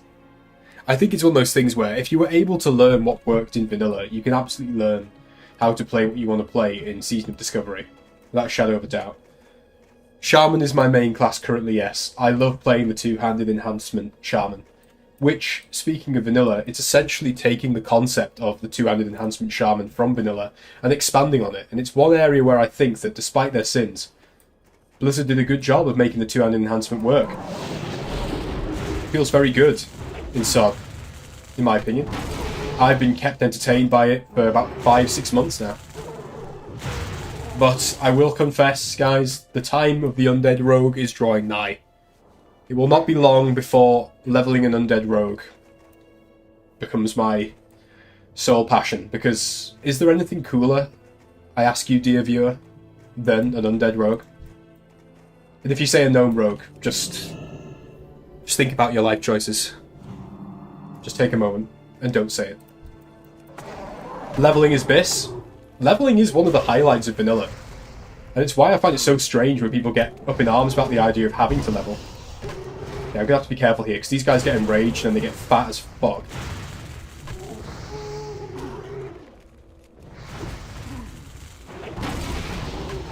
Yeah, he's enraged. Let's get some free heals. Just gonna heal a bit.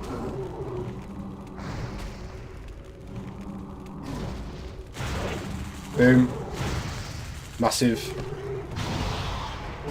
Undead Mage. Undead Mage is sick. I'll give you that. I always thought that the character that you meet during the Tirisfal Glades leveling, called Bethor Ice Shard, which is a fucking great name, by the way, in Undercity, is one of the coolest characters in the game. Nim's best song. Hey, Mark, how's it going, man? Yeah, absolutely. Hard Like Heroic. So good. That song went fucking hard. I love that. I actually heard that song before hearing Bad Touch by the Bloodhound Gang, which it's obviously based on. That's how into WoW I was as a kid. I heard the fucking WoW cover version of a song before the original.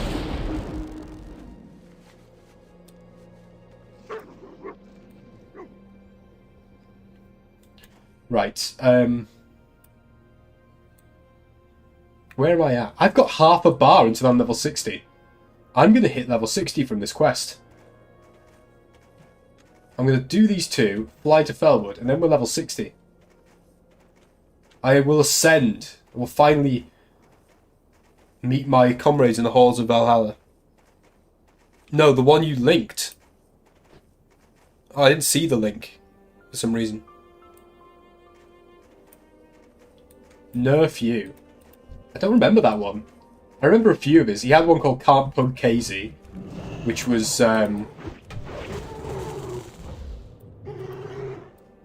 think it was a rip of White and Nerdy, or Riding Dirty, I should say. Oh, that's us out of the old Rested XP. He had a song called Pandaria, which was based on The Way I Are by Timberland. Girl Gamer, yeah. Man. Oh, dude, I've fucking completely missed out the true Chad, the true original, the true OG of WoW Machinima songs. That's the World of Warcraft that you play. Oh my god, I listened to that one before I even started playing WoW, when I was deciding what I was going to play whilst it was downloading, and I remember being so excited. The idea that you could play a game online with other people, where you had so much customization over what your individual hero would be like. Man, that song perfectly encapsulated what that felt like. And it was such a product of its time as well. Like the poor audio quality, the lack of a singing voice, the sheer nerdery of the whole thing. The want to buy GF. Stuff like that. Ah. Now, see, if we're talking about nostalgia, that's where nostalgia plays a role.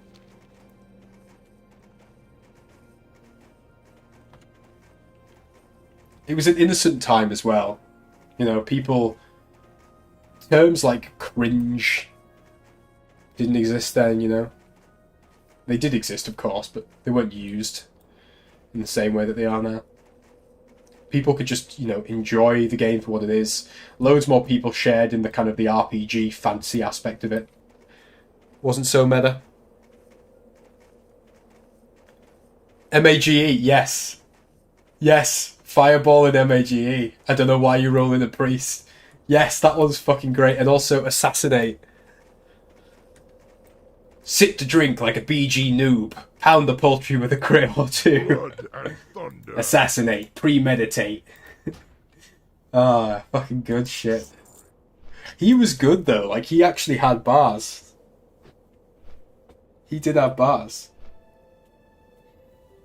I remember, like, when he stopped making videos, ironically around Pandaria, when a lot of people really got turned off from the game. And it was kind of like, you knew that it was the end of an era. And it was cool how a lot of these people came back to try out Classic, and there was a brief period of time where it really was like the school reunion. I wish I'd made videos then. I only started making them a year later. I would have probably never stopped playing Classic.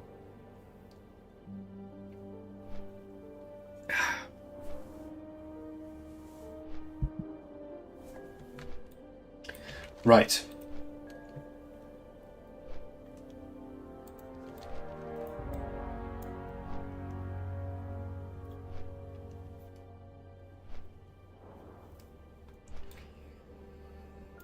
Here it is, gentlemen. At long last, we have worked hard. We have tried. We've been tested. Oh, it's Big Joe. It's Big Joe. Well, well, indeed. Half a bar. Half a bar, man. Here we are. We have a quest to hand in. We've been murdering Albeasts all evening. True heroes we are. And the time has come at last. The leveling adventure will end. The true end game will begin. The end of the World of Warcraft is also a really good one. That was for Cataclysm, wasn't it? He made that one. Dude, the guy had so many bars. It's time for me to dig 60 the big one. Yes, right, it is. It is. The sad thing about Nim is, I mean, it's not sad, right? It's not sad. I bet when he was making those videos, he's probably not much younger than I am now. So I'm 29 now. And I think when he was making the TBC videos, I reckon he was maybe in like his early mid-20s. And that was like getting on nearly 20 years ago. Maybe like 17 years ago. The dude could be pushing 50. Which is obviously perfectly fine, but it is crazy thinking that someone that was making jokes about purple-headed staffs in WoW Machinima music videos is now doubtless a grown-ass man, as you put it. But here we are.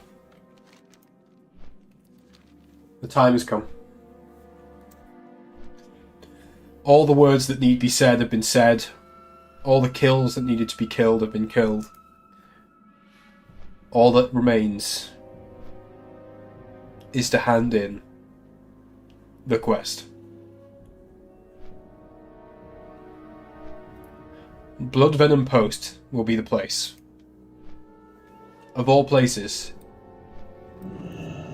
Hang on. Oh. No, it's not like I'm really late to the party or anything here, but...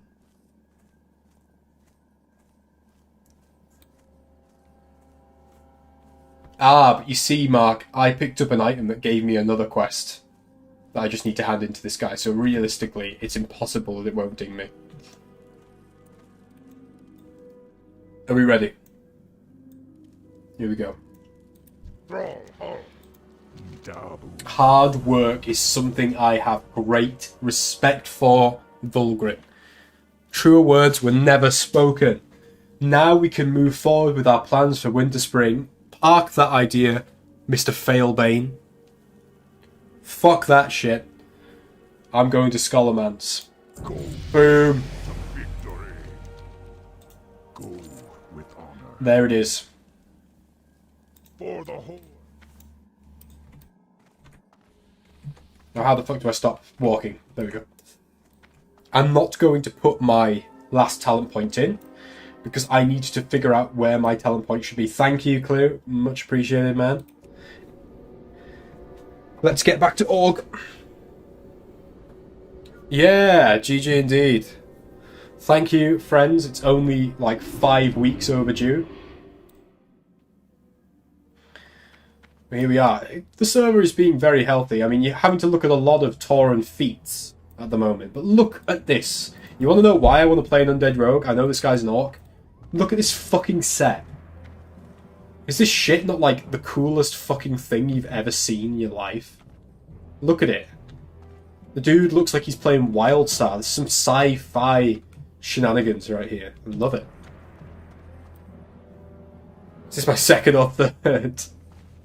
Second or third 60.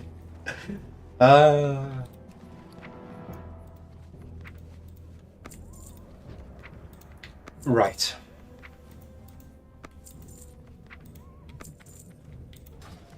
Now. Now what do we do? Now what do we do? I need to figure out my talents. What is this? 33% chance. Gain focused casting effect. Prevents me from losing casting time and taking damage. Nah. Don't care about that. Critical strike chance. Maybe. Delay before my totems activate. Nah. Not interested in that. Increases the health of my totems? Get out of here. Crit, extra crit? Maybe? Is there anything in here that I want? Nope. Armor value? Dodge chance? Oh, I do have a talent or a rune that does something to do with these lightning bolt things. That could be an idea. I definitely need to respec at some point. For now, I'll just pick this one. I'll just pick that one for now. Okay, I have got limited Gs, and I desperately need to not only get my spells, but also get them out. My wolfish steed has been a very close companion, but really the time is nigh that I got a better mount.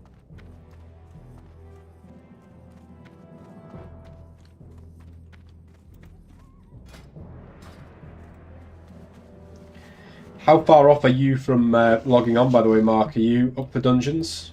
Or a dungeon?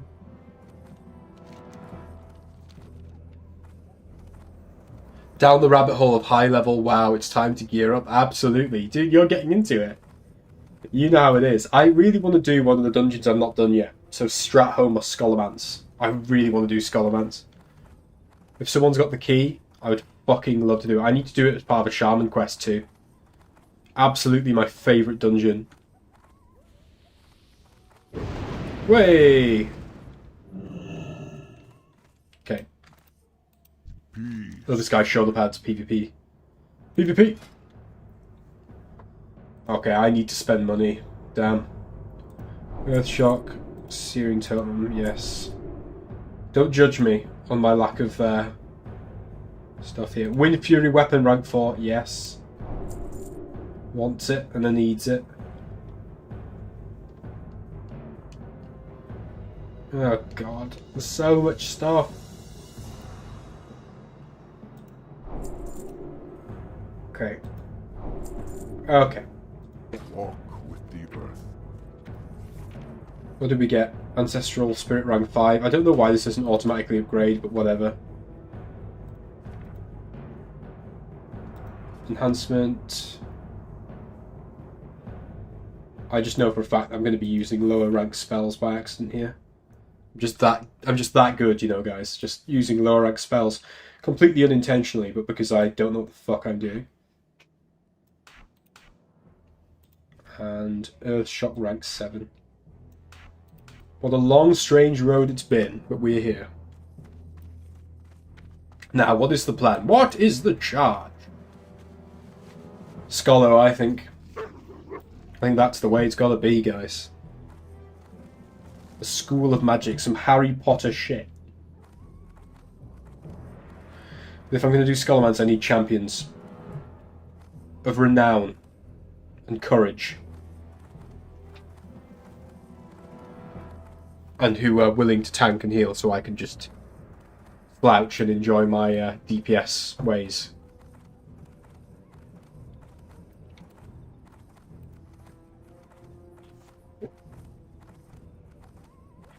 Don't think there's much else to do really at the moment other than that, apart from farming. Big farmer for my mount. That needs to be done too. And I want to, it must be said, I love my totem, but I am ready to swap it out. Something a little different. Oh god, this warrior looks sick, to be fair. Undead warriors. Ooh. They sometimes look shit, but this guy looks good.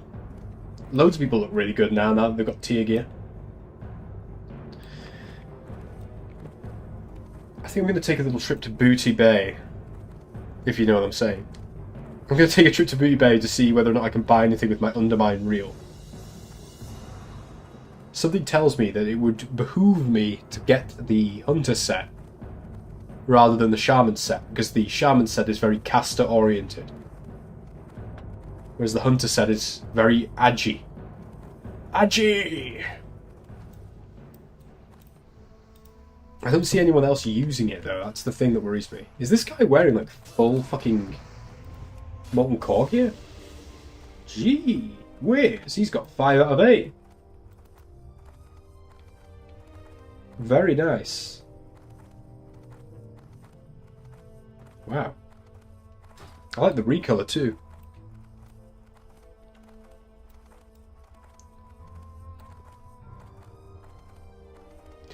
Does anyone know if Blood Moon is even still a thing now, or is it basically just completely pointless? Level 60? Because if it is, they fucked that up massively.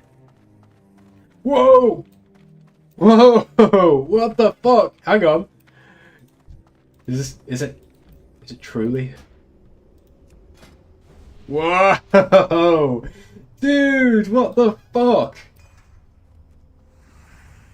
He's got Sulfurous. Good lord. It's dead? Fuck. That's a real shame. Blood Moon was one of the best new features they added. Oh, I need this on my Shaman. If there's a point at which I will consider my Shaman journey complete, it will be if and when I get Sulfurous. It's such a good weapon, and it's such a Shaman legendary when you think about it. It's literally the weapon of the Elemental Lord of Fire. How sick does this warrior look, man? Very impressive. Very impressive. That's the first legendary I've seen in Season of Discovery.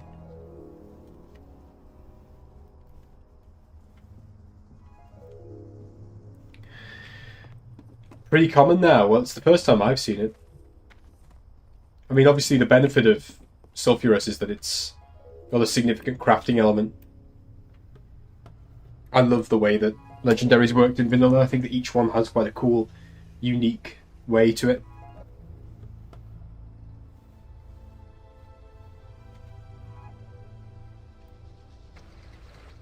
Let's see what we can buy. See, this is a hunter. This is what we want. This. Attack power sets and stuff like that.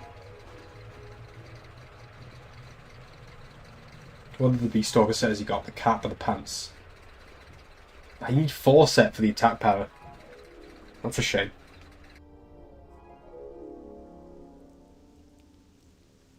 Hey Gouliet, how's it going? No more totem. Absolutely totem. It just disappears for some reason if I have it on my back for too long. I'm going to say it's some sort of shamanic magic, and not a bug. It makes me feel better about myself if I pretend that it's just part of the game. You'll have to talent respec for raids, right? You want to stay enhancement? Yes, I absolutely do. I will be staying two-handed enhancement. I don't go in for this idea that you've got to play the optimal build to be worth taking to a raid. This is Season of Discovery. It's not difficult. It's not retail World of Warcraft where not taking an optimum player will mean that you won't be able to complete content. And I kind of want to, through what little reach I have, reinforce the idea that people can play what they want. You know, obviously some things will be more viable than others, but anything that's even semi-viable can be made workable in this version of the game.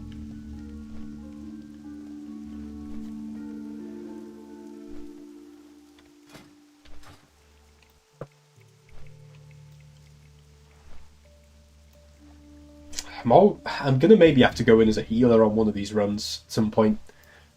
I'm gonna have to bite the bullet, guys, and do some healing. I did that a bit in Phase 3, and it was fine.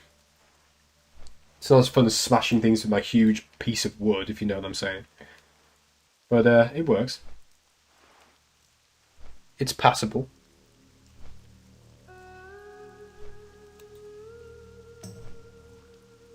Oh, there he is. It's the man himself, the big man. I am really sad that Blood Moon isn't a thing anymore. Elemental Frost Fire was popular for Mage in Classic. Such a cool spec. Was not optimal, but so much fun apparently. Yeah, and I think finding the balance between what works and what's fun is where the true fun lies in this version of WoW. Oh! I do miss some of the days of Phase 2, running around in Booty Bay and doing Blood Moon. It was a very good time. Everything is very instant now. Okay, right. What do I want? What do I really need to replace? Let's have a look.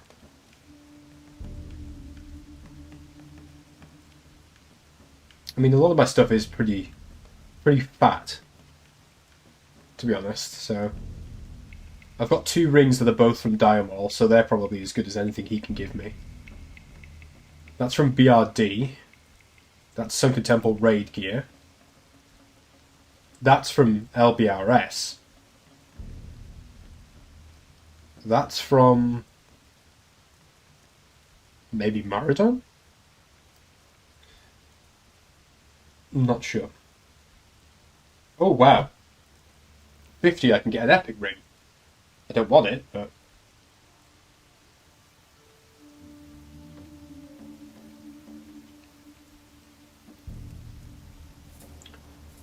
I can get a mace, an epic mass. Don't really want that either.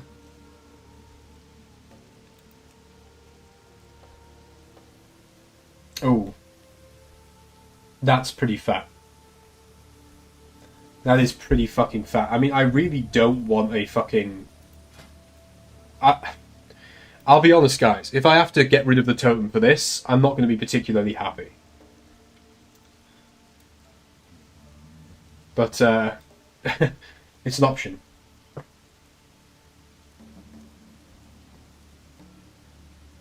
I need to buy a totem. That's what I should buy.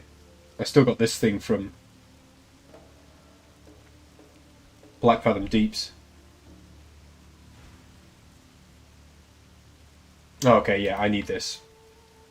Yeah, that's a good start. That's actually a massive upgrade.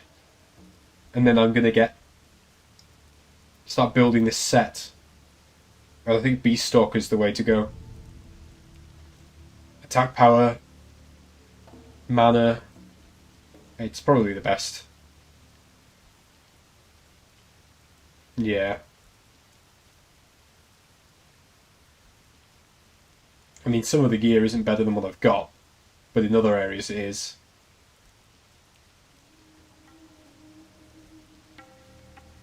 We'll see. We'll see. Is anyone really clued up on what the attack power agility conversion is? Is it 1 agility for every attack power? Or is it not as simple as that?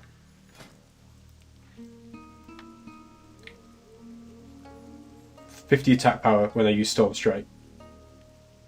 Yeah, that's good. We can use this.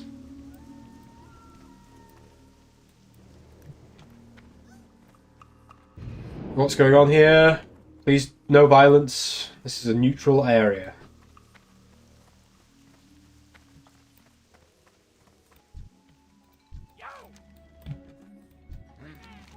Right, let's sell this crap. And figure out what we're doing tonight.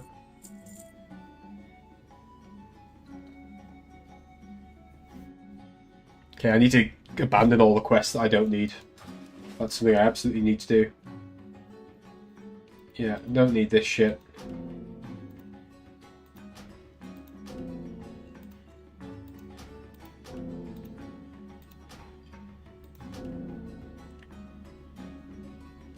Gonna keep that because it's for crafting. We'll keep any dungeon ones. Yeah.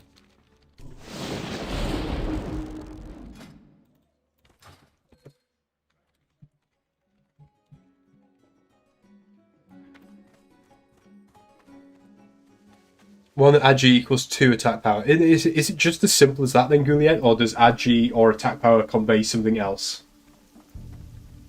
Does agility do more than just give attack power? Also improves crit. It says it increases attack power with ranged weapons and chance to score a critical hit. Whereas attack power seems to be purely DPS. Curious.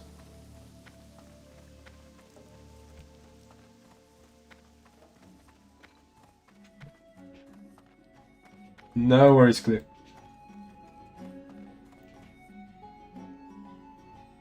Crit and dodge.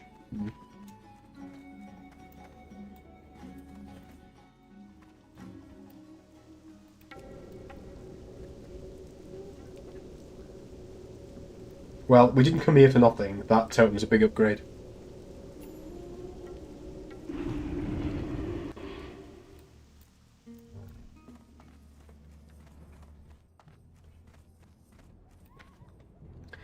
If I try to put a group together for Scholomance, it follows that they will expect me to be able to open the door.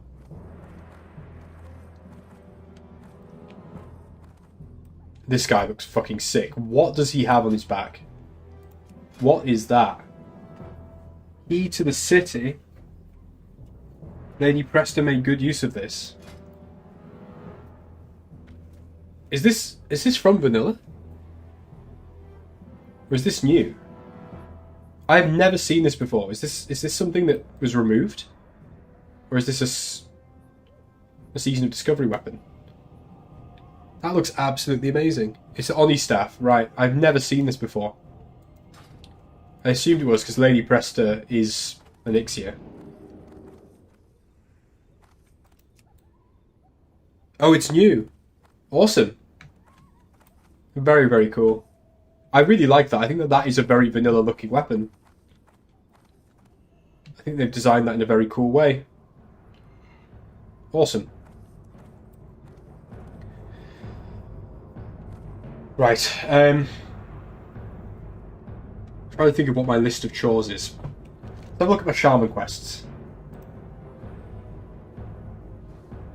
I've got some stupid fucking quests from way back when. That's a quest from Sunken Temple. I'm not really interested in that.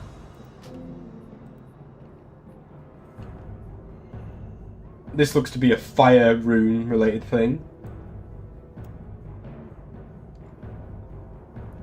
And then this one. And for this, I need to go to Scholomance.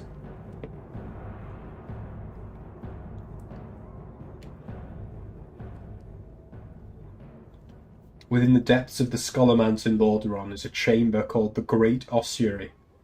I need to complete a device that would pierce the shadows of this horrid room. To finish what I have started, I need 2 diamonds. An Azerothian and pristine black. These are not trivial items, I know. I just don't have the resources myself. Can we buy them? You buy? Do my achievements. Yeah, I need to do BRD and get the thingy achievement, Molten Core. But I don't want to run all of BRD, I just want to run through and get it done.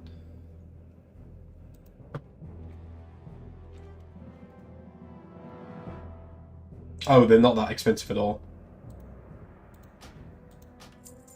Pristine Black Diamond was one, and then it was the Azerothian Diamond, wasn't it? Okay, so these aren't expensive at all. Right. Just a G each. Let's get these diamonds. Black Diamond!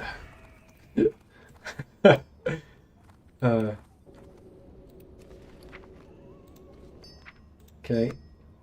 Please don't question my inventory, which is half full of fucking roasted quails and pies and shit. I'm a big boy, alright? Look at my character.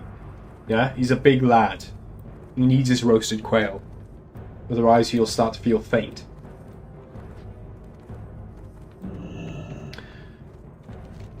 This dude was in Thrall's area. Level 60 Mount when I've got more than 5 gold to my name. When I've actually got cash. Funds. Resources. All the things that a truly hardcore player like you, Clue, has in abundance, but which I have in very small quantities. Doesn't help when I get asked a favour from some random torrent to, you know, just buy me a pristine black diamond, mate. I promise it'll be worth it. Just buy that for me and give me it. And then you can get my secret knowledge. Totally worth it.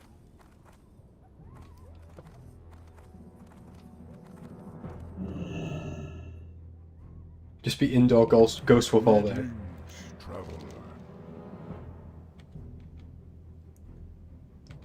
Yeah. Feel awkward asking for material assistance, but my divination scryer, the device I hope to finish, requires one of each. If you cannot help me, I'd certainly understand. I can help you. Your generosity is unrivaled, Bulgrin. I thank you for your kindness.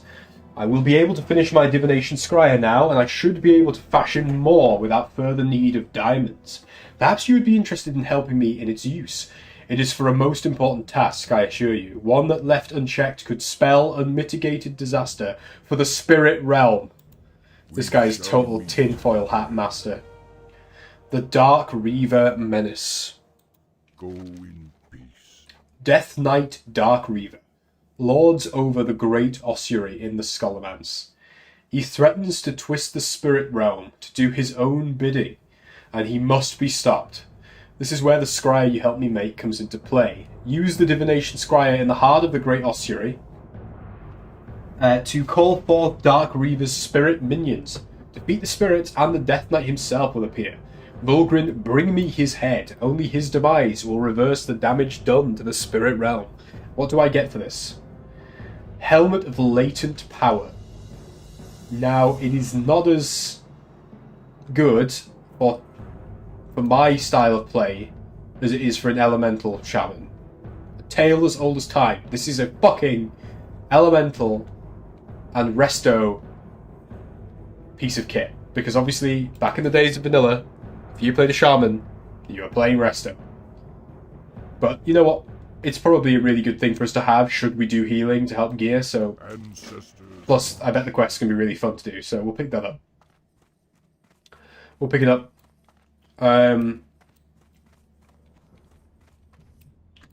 Looking for more BRD.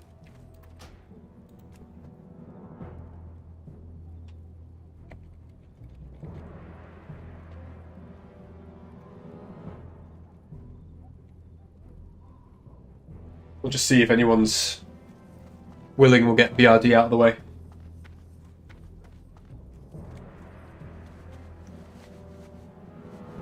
The problem with Blackrock Depths is that people doing it for XP runs want to be in there for like fucking 5 hours.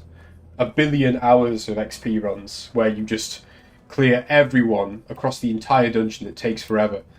If you're doing the attunement, you don't want any of that shit. It's not what it's about. And for one more heal scholar, we have box. I can, as long as we get to Dark Copper, we can go up a city. Okay.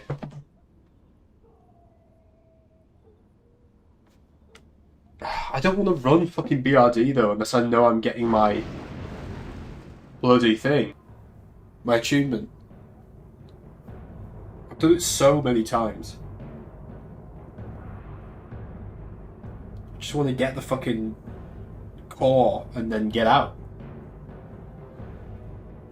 If I was a rogue, I'd just go in and do it stealthy like.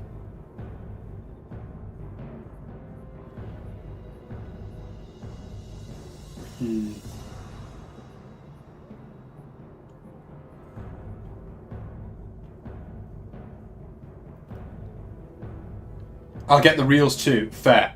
Fair. Good point. You get them from BRD. Cool.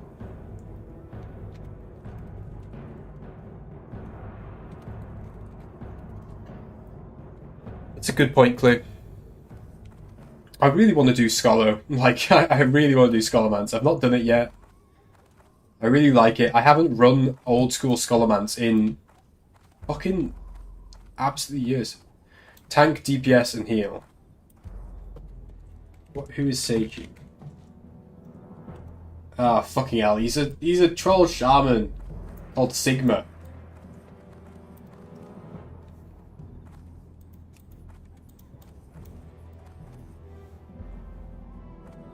You get them from 55 plus bosses. Would that be every boss in BRD?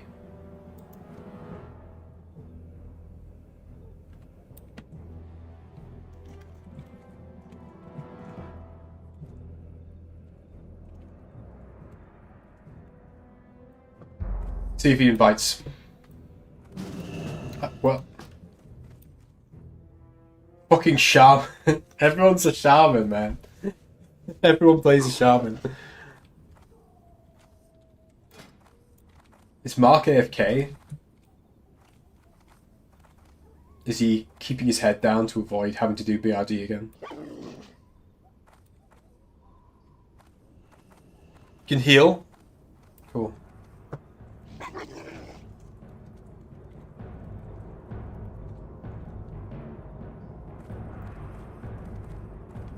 If they need a healer, Mark, you up for this? I don't know if you've done Molten Core attunement yet. I think you did it one time when we ran it, actually. Remember correctly.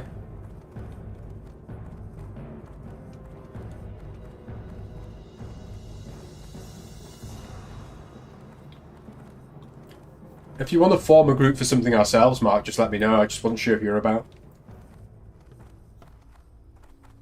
You get 6 reels. Okay.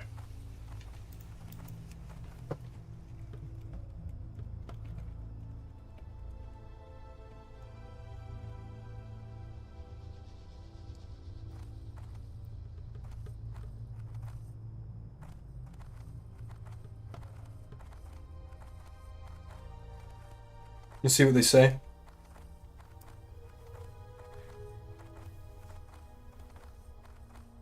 I mean, I really want to do Scholarmance, to be honest. As I've said a few times. If you hadn't already noticed. Fucking hell, these guys aren't chatty, are they? Like I've said 1,000 times, do you need a healer?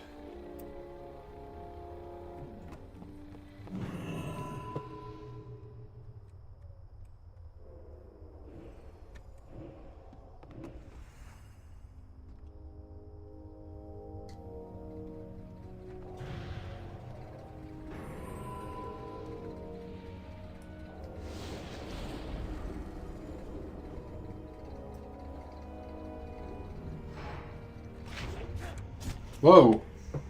Oh, it's a duel, right. I can just tell that this is going to be fucking great fun. These guys are an absolute hoot, aren't they? So chatty.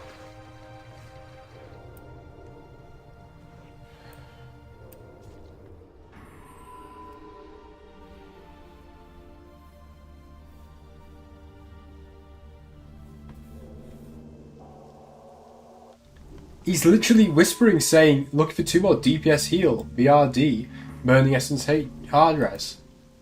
Mate, I've just told you.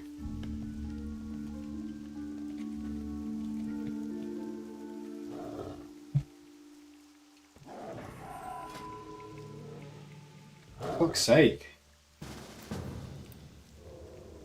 Right.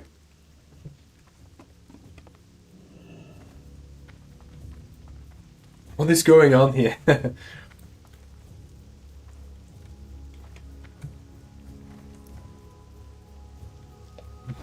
He was chatty enough before.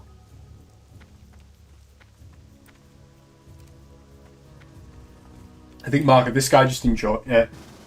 Alright, he did invite you, cool. I was going to say, if he didn't invite you, I was just going to leave the group and we could form our own, because there's no point being in a group where there's no conversation. Howdy. Yeah? You like that? That's how I introduce myself. Strong, but friendly. Yeah? Familiar, trustworthy, the shaman way. Howdy. Not hi, not yo. Howdy. You like that?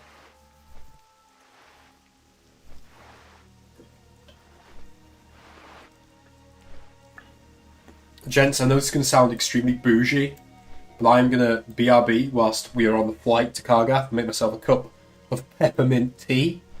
Yeah? Sounds nice. Very refreshing. Mellow me out for the dungeon run. Mild, respectful, demure. Absolutely.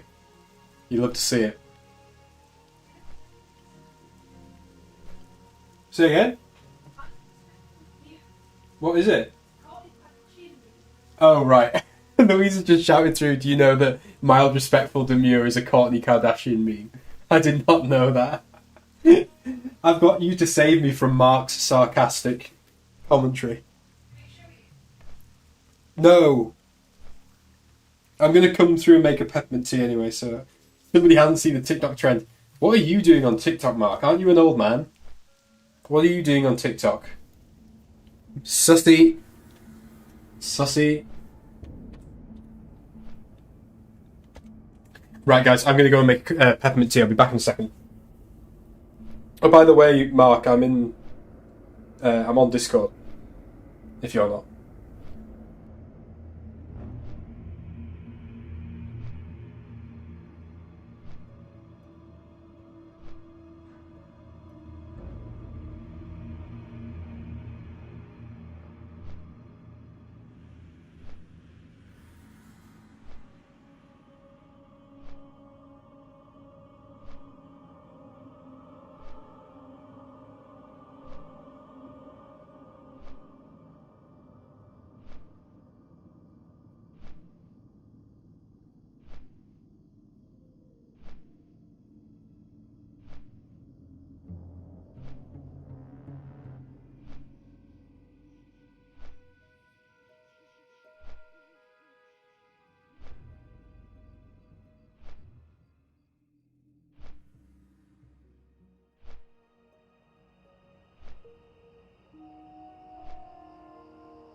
Good evening, gentlemen. Right. What happened? Who died? Okay, we all here? Are we up in the mix? Feels weird knowing I can't get any rep from this stuff anymore. Rotting Orchard? What the fuck are you doing in the Rotting Orchard? The fuck's going on there? Rotting Orchard? Oh, you're flying from Duskwood. Fair enough. We got a dude in Duskwood, we got a dude in... You're in Lochmoden? Oh, you're flying too. Right, they're inside, aren't they? Because for some reason it puts you in Alterac Mountains when you're inside the dungeon. Let me start moving. What level are people? Level 60... 56... 54, 60, cool. The whole squadron. The whole posse. What's my level of... I should probably repair first.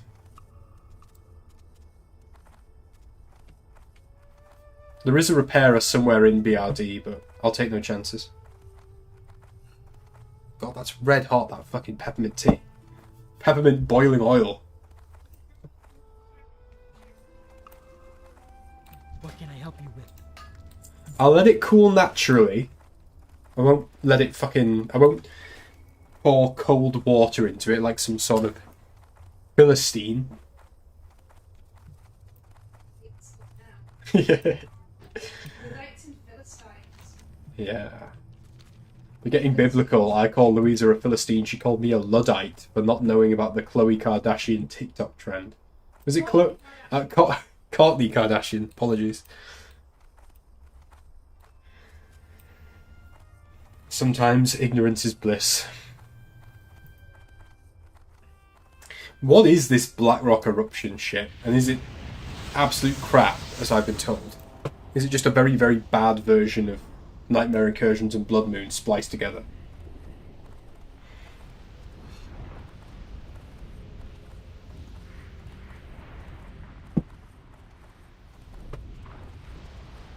God, there's fucking explosions going off all over the place here.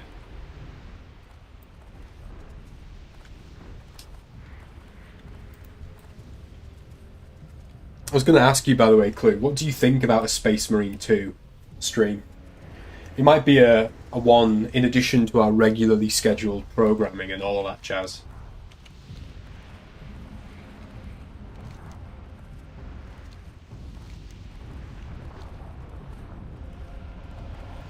Just daily quests? Shit. That's just sad, man. Oh god, there's a posse. This is the sort of place where people do commit violence against their other people. Bit better than Nightmares. It's not saying a lot, is it? Yeah, I'd be interested to know what you think about the idea of doing a... Oh, right, okay, hang on. Ah, fuck's sake. All good. No worries, Mark. Take care, mate. Hope it all goes well.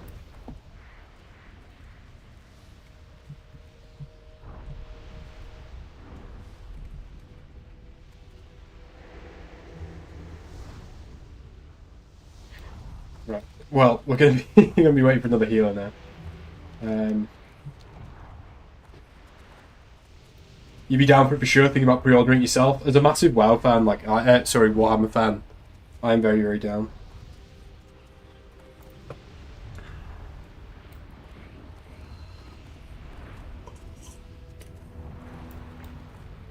I'm really into the lore of 40k. Love the literature as well, the books and stuff. Have I run past the entrance? No, I haven't. Yeah, it's just here. Cool. God, it's Alliance Central here, man. Yeah, I love 40k. I'm so into it. Been into it for years.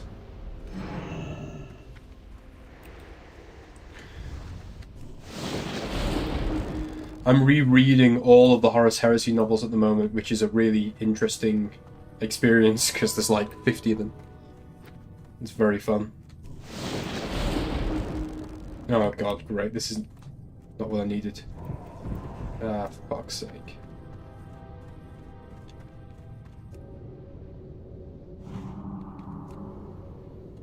Kiefer's Kane books? Cool, man.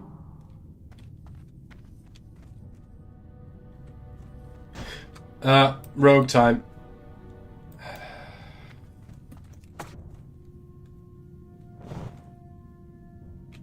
Oh, they're coming at me.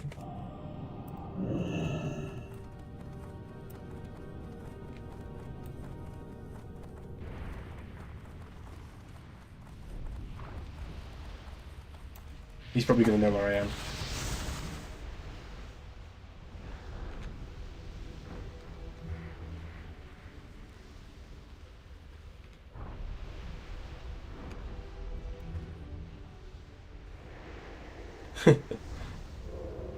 Ah.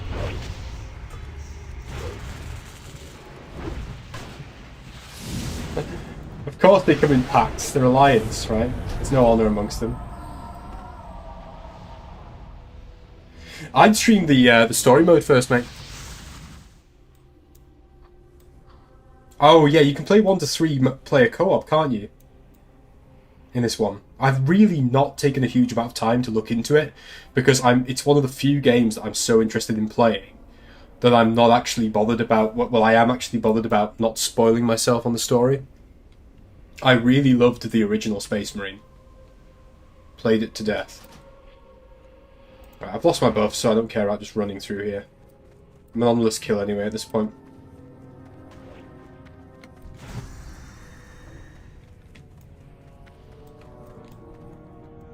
Ah, oh, fuck that. 3, 2, 1. Fucking violence here.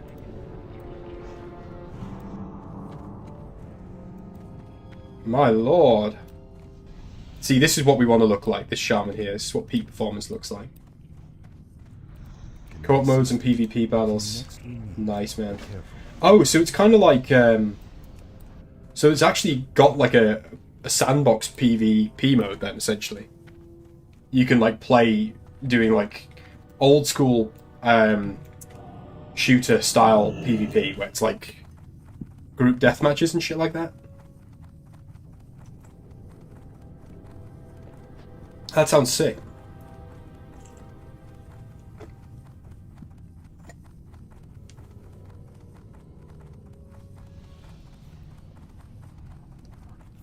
Can you customize your character for PvP then? Can you like customize what chapter or legion you're from? Oh fucking hell, it's the boys. Oh my lord. Gentlemen, please. Oh, he's got Sulfurous. Sulfurous and a druid. Oh, right, he's going to go in stealth, right. I'm fucked, aren't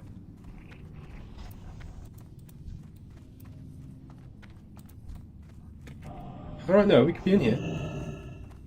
Or not. No, they're just going to try and get in.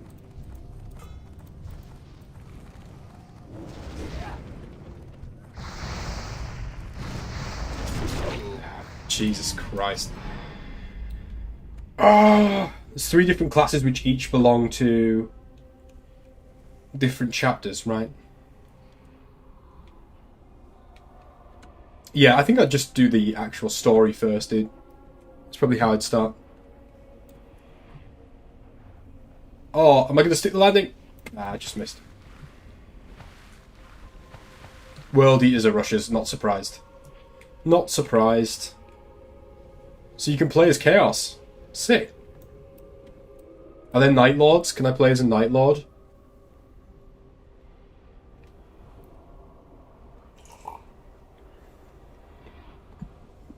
Or like a Dark Angel?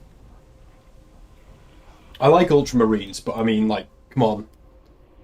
They are very much the plain chicken burger with no mayo and no fucking dressing on of WoW.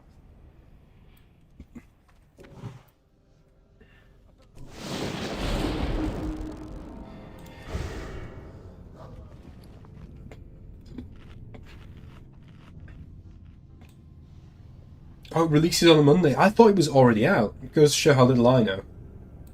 Will I stream it on Monday night? Don't want spoilers. I would stream it on Monday if it came out on a Monday, if I had it then. I'm not hugely bothered about streaming it on day dot, because ultimately, there's going to be tons of people out there doing it. I would absolutely stream it. I just don't know for certain whether or not my computer will be able to handle streaming it. I don't see why it wouldn't. This computer's new. And I paid a shitload of money for it. Oh, it's the 9th of September, so it's quite a while.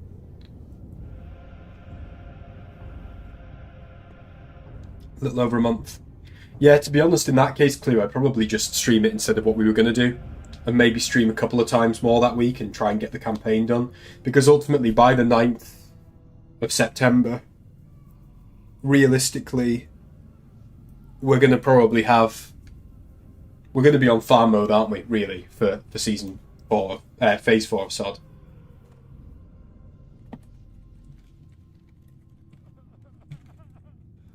I don't know off the top of my head, mate, to put it bluntly. I'd have to look it up. I kind of just asked them to build me a computer. I kind of did the full-on fucking Saruman thing.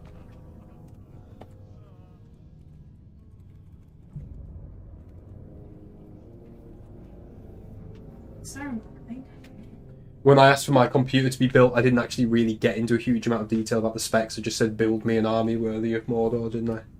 We just talked about Space Marine 2. I mean, to be fair though, because I went and spoke to him first, and he basically said that level of machine would do anything. Yeah. This machine could power a NASA moon landing, apparently. Well, powered moon landings less. So. Yeah, they did. I think at this point... conspiracy. Contentious. But yeah, no, I would love to stream it. And I think by then, clear as I say, we're probably going to be having this on farm, right?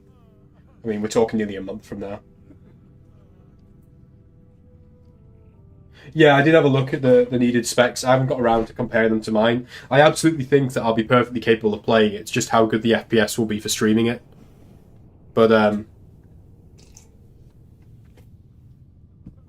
can obviously do a private test and stuff first to check. But I would love to play it. I think there's a few people who watch the stream who are big Warhammer fans as well. I know Mark's a massive Warhammer fan. So it could be good to do it. And if it's something that we enjoy, I can imagine us having a lot of fun doing some co-op or PvP. Once we've done the main thing. Even I could imagine myself doing a bit of the story and then pausing for a bit and maybe just doing some PvP for an hour or so. See how we get on. The idea of there being the PvP side of it reminds me quite a lot of how there was a Warhammer game, a 40k game a while back called Eternal Crusade, and it wasn't that good, but I actually got a free copy of it because a guy that I lived with when I was at university, his brother worked for the company that did the promotion for it, did the trailers for Steam and all that kind of shit. And so me and him and several other people effectively got free keys to This isn't Spider-Man. to play it. He's weird.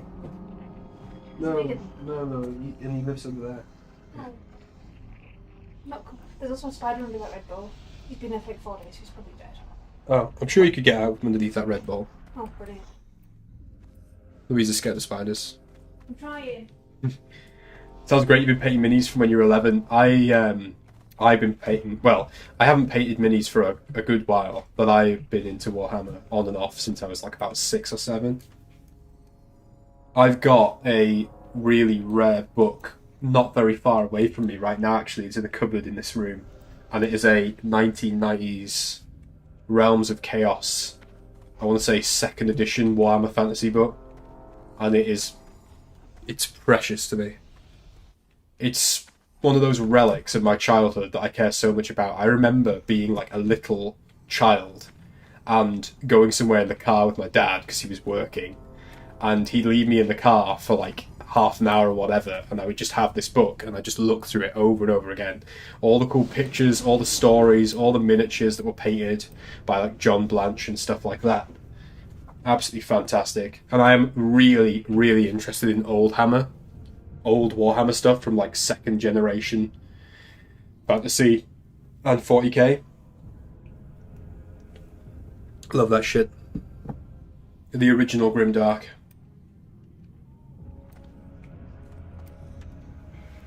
Must apologise, those of you watching the stream.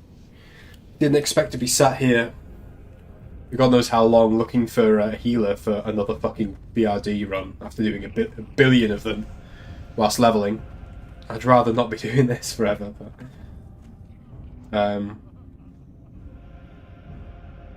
I mean, I guess I could maybe try and heal for them, but... I don't know, man. Can I really be arsed with healing? That's the question.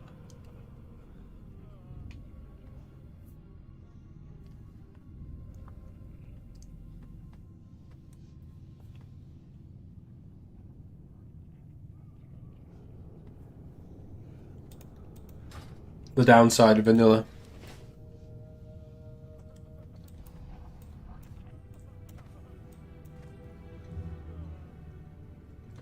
Would be cool to have more to play on stream. Yeah, it would be cool. I think as well, like there's few games these days that come out where I'm actually like, I want to pay to play this game. Like I actually want to put the money forward to play this game. Like a lot of games come out and I think, oh, that looks alright, but I'm not that interested in sacrificing my limited time to play it. Space Marine 2 is one of those games. There are so few, for the longest time there was hardly any good Warhammer games. So to be able to play that, to be able to like play through a proper story as a Space Marine, I'm just surprised that we've had so many few opportunities to do that. Like I would love a Warhammer style role-playing game where you play as like a new Space Marine and you're basically travelling around like purging Xenos and heretics and shit like that. Kind of like what Starfield should have been like, but for Warhammer 40k. It'd be so cool. So you're like leveling yourself up, slowly kind of getting points within the chapter. You're going to replay the first one next week? Yeah. Fucking love it. For me as well, Clue, it goes to show just how good a Henry Cavill style 40k miniseries could be. Like a big budget Amazon Prime on Netflix or something like that, probably Prime, covering something like the story of a defense of a world by a single squad. Just be sick.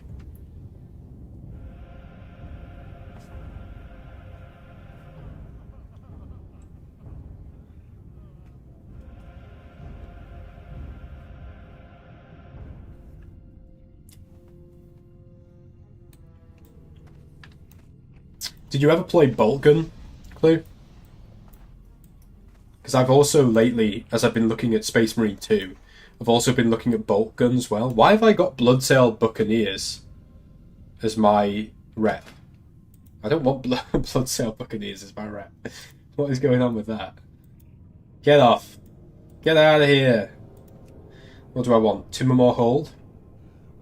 Hydraxian Warlords, probably. Won't have any for now. Yeah, I heard that. Isn't it basically that Games Workshop want to like keep hold of all creative rights to the script, like the ability to change the script at will and refuse whatever they can? Well, to be honest with you, I thought that I might play Bolt Gun on stream of it as well, Clue, whilst waiting for Space Marine 2. I'm not fully decided on it, but I thought that might be a fun thing to do as a one-off. I'm not that experienced with boomer shooters either, to be honest. I also wonder how a boomer shooter would work with 40k, because the idea as a Space Marine isn't necessarily that you're the fastest guy around, it's more that you're a walking tank. And I think that they did a really good job of that with the Space Marine game the Xbox. Because in that, you are slow, relatively speaking. You can rush when you've got the chainsaw and the jetpack, but you are fairly slow. I can see this falling apart.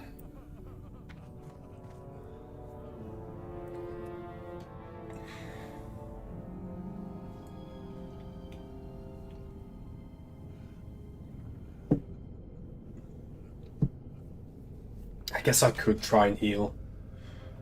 I mean, these guys are shamans too. They can heal just as easily as I can. It's just been ages since I've done it. And I know that my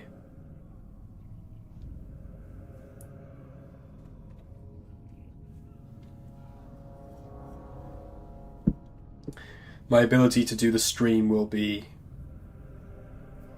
greatly reduced.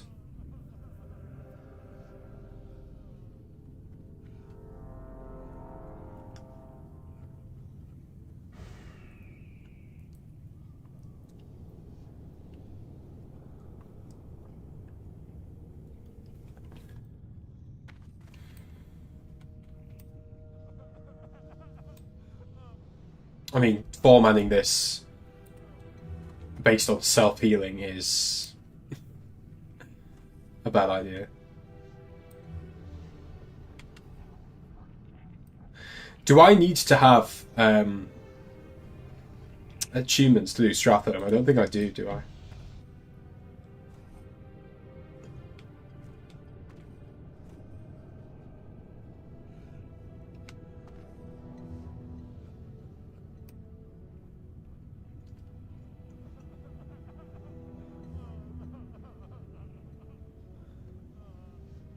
Because we could be here a long time.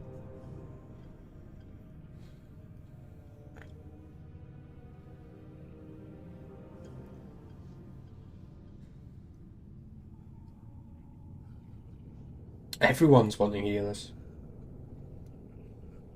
Someone just needs the key.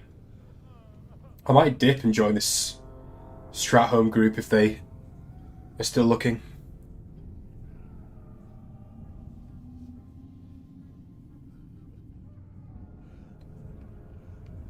I'll see if they post again.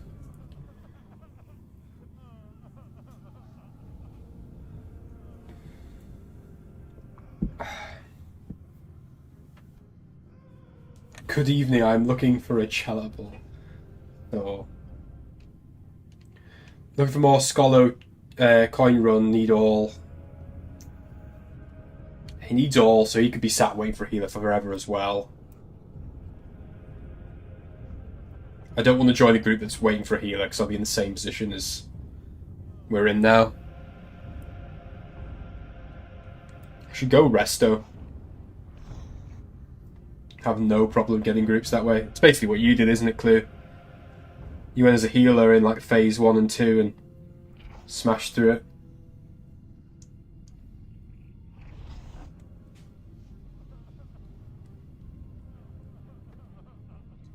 Sunken Tempel.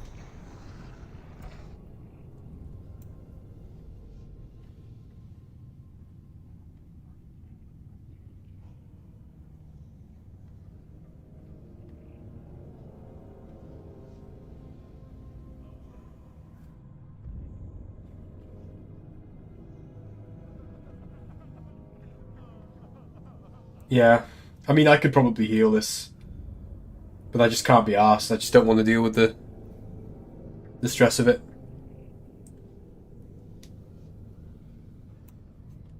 Looking for one more strat full coin run.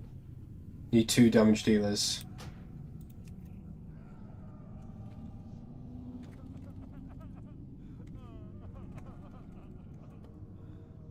I'll ask him if he can use an enhancement DPS, and if he can, I'll dip.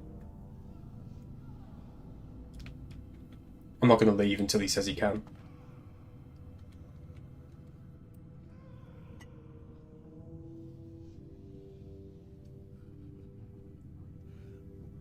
This is the thing, when you play a DPS, you are just the chaff, you know, you are dime a dozen.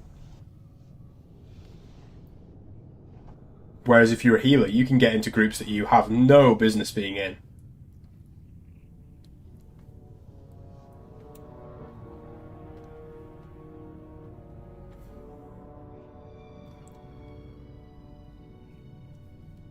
if this group falls apart, I'll take it as a sign as well and call it. Fuck's sake.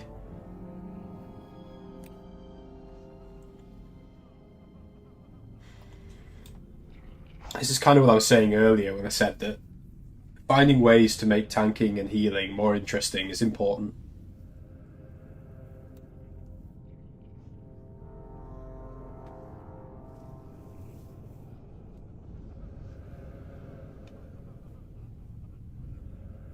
Tank and DPS, healer and DPS.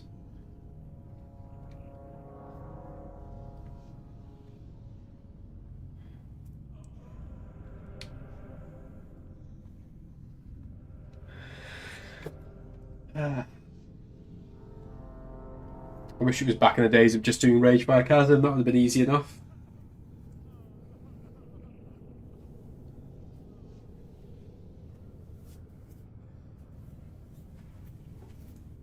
Come on.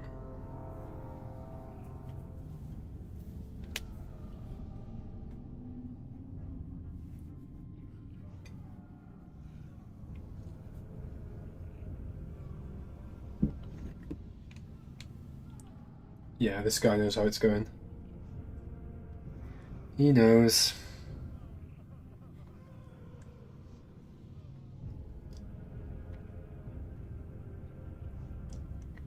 Yeah, I mean, I'd be fine with it if I wasn't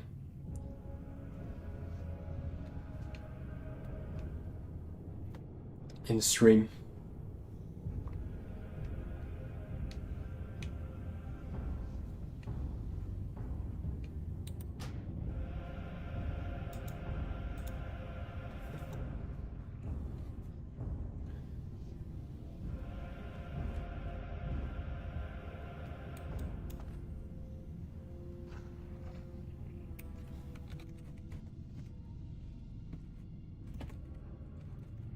See if this guy's after it.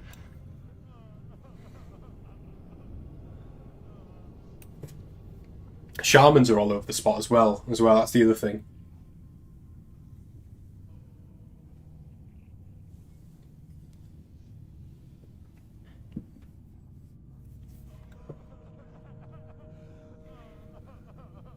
There's loads of people playing Shaman, especially Shaman DPS.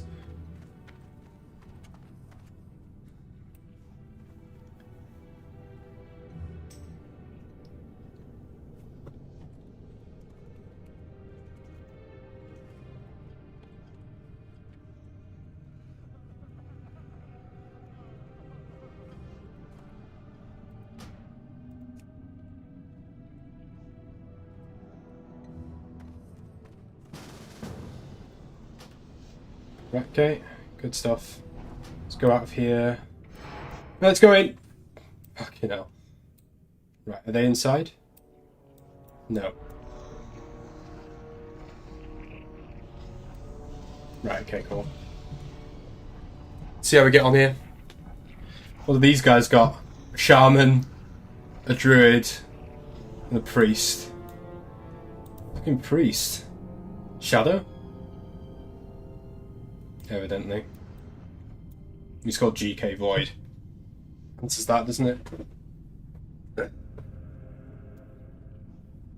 He's gonna say he's after a fucking healer, isn't he? God damn it.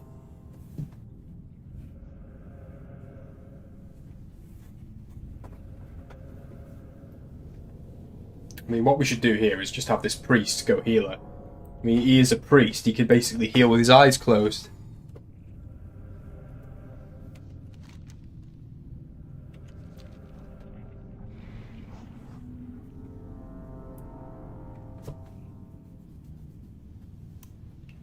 What level are these guys as well? Ah, 60, good. This will be quick. As I said, I'm just doing this for the attunement. Just need a core fragment. Easiest attunement you'll ever do in early World of Warcraft. And yet, tonight, getting the group is proving difficult, to say the least, guys. I'm going to be here until like fucking 2 in the morning at this rate.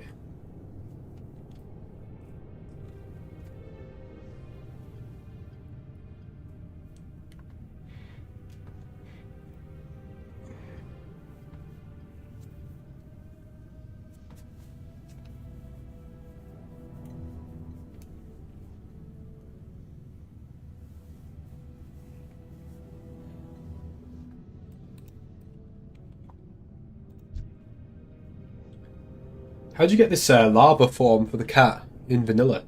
Is it molten core thing? It's pretty cool.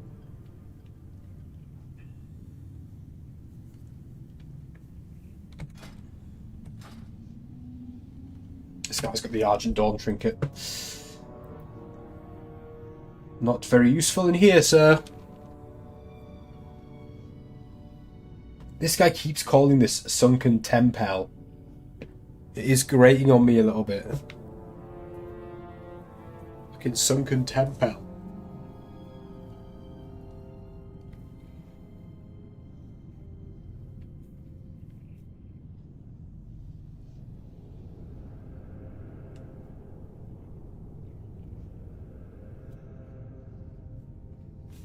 When they get their legendary weapon. Legendary weapon? What legendary weapon?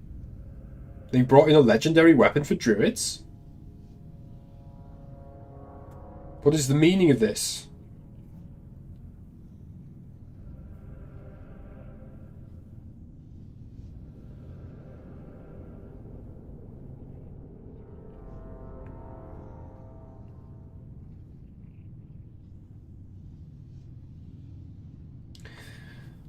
What are we working on here? What are we waiting for? Is he actually advertising for a final member of this group, or is he just fucking about? Oh, he is. Tank DPS, healer DPS. We're going to be sat here for just as long as we were before, aren't we?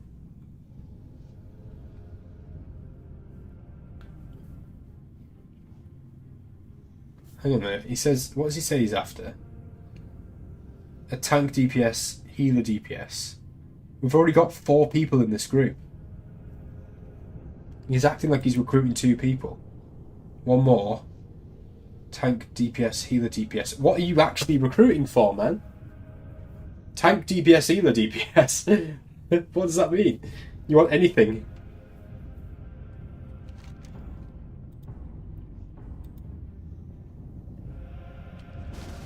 Okay. Right, let's do this thing. For the coins, and for the boys. I finally put my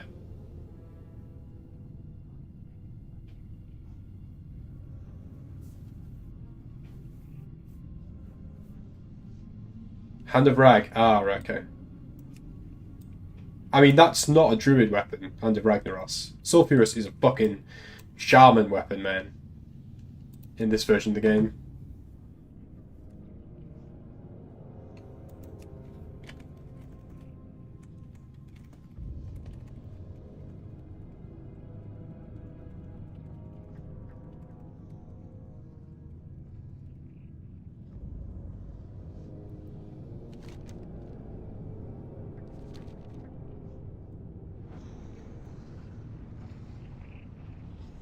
These guys all in.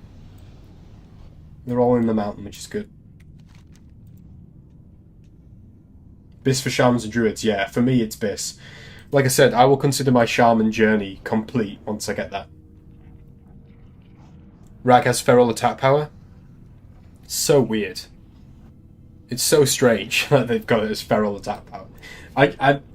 It's strange from like a lore perspective, but I get it. I get why they're doing it, because, you know, there's got to be weapons for different people, hasn't there?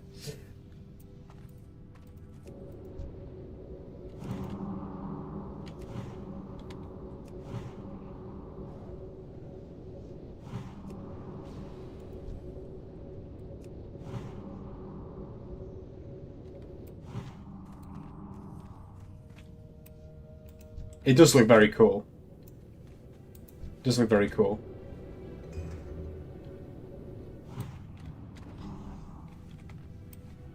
This guy's tooled up. Got that PvP gear going on. Yeah, no, Hand of Rag for me is like the quintessential shaman weapon in the context of Season of Discovery. It's the literal weapon of the elemental Lord of Fire. You could not get a more aptly created legendary for the shaman. But seeing as everyone's playing a fucking shaman right now, we're kind of in hunter mode when it comes to every weapon being a weapon. If you joined the stream, welcome. You've just missed out on like an hour and a half of waiting for a group to do a dungeon I've done 1 billion times, but hey, we need Molten Core attunement, so we're doing it. Let's get it done. Who's tanking? I have no fucking clue. It's the most bizarre group I've ever seen. This orc female looks more like a paladin than a shaman. But yeah. I don't know what this guy's doing. Mr. Autumn over here. Looking very swish. So who is tanking? I don't even know. Latte's gonna tank. Seeing, oh my lord, there it is. I mean, look how much better it looks on me. No, come on. Come on now. Let's not play any games. It's just an orc weapon for an orc person. We all know it. Where's Latte? He's tanking, but he's still over there. Cool. Give him the buff. Let's get myself attuned. And I can start working on one. By the way, Clue, aren't you a smith? Shouldn't you be doing this Sulfurous for me? Isn't that your obligation as my friend? A good friend would find a way to get me the legendary. It's sick on a pally. I'm sure it is sick on a pally, but again, like, it's not a paladin weapon. I think the paladins deserve a legendary, and it should be Ashbringer. Like an Ashbringer that you can purify, as they kind of showed you should be able to do in vanilla with the Scarlet Monastery event. Paladins should have their own one. But Sulfurous, as well as being the first legendary, is also the Shaman legendary in my opinion.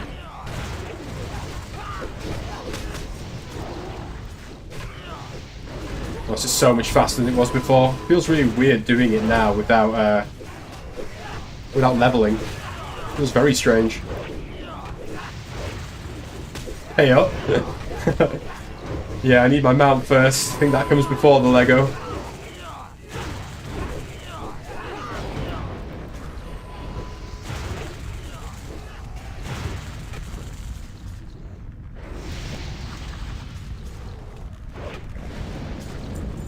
At least we got a group though, eh? There was a time where it was touch and go earlier. I've got hardly any inventory space. I was going to try and make a bit of G's here as well.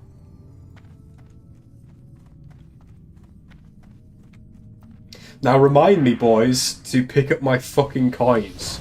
Because I am notoriously bad for forgetting to pick up my coins. Absolute retail mentality.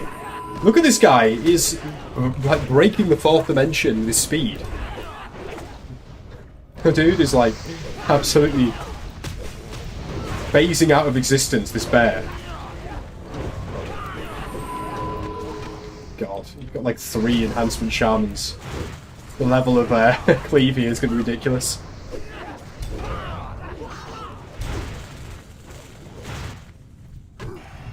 You see they're all doing the subpar dual wield build, which they claim is more viable than my superior two-handed build. Never forget, friends, style trumps results.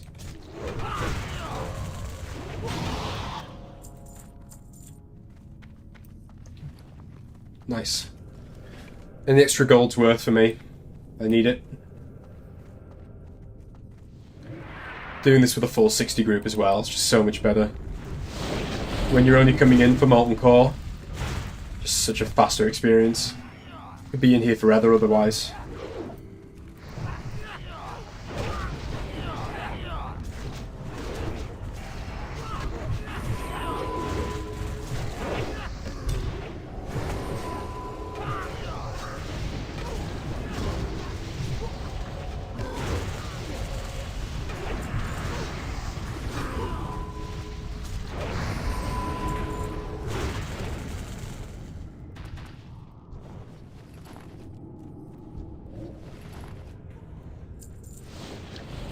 Is this guy just... Yeah, it's definitely him. Right.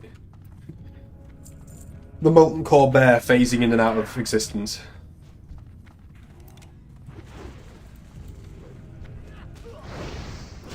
Oh god.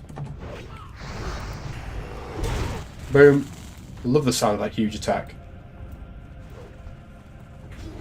I'll make sure that I don't accidentally cast burn too far, because it will spread, ironically, like a fire.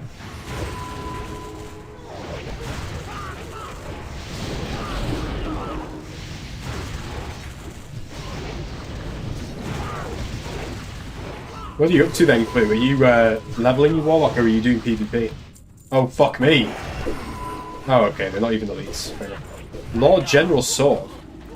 I mean, obviously, no use to us. We don't know how to use complex weapons. We're orcs. Annihilated.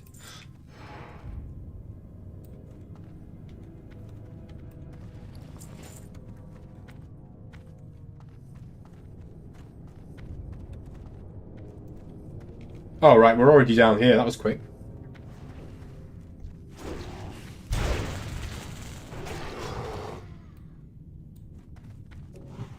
$60 minutes on Wind Fury. Why is... What? Is that a room that someone's got? Giving me that? 60 minutes on my Wind Fury. That's, sick. I didn't realise that was a thing. Okay, massive pull. The Giga pull.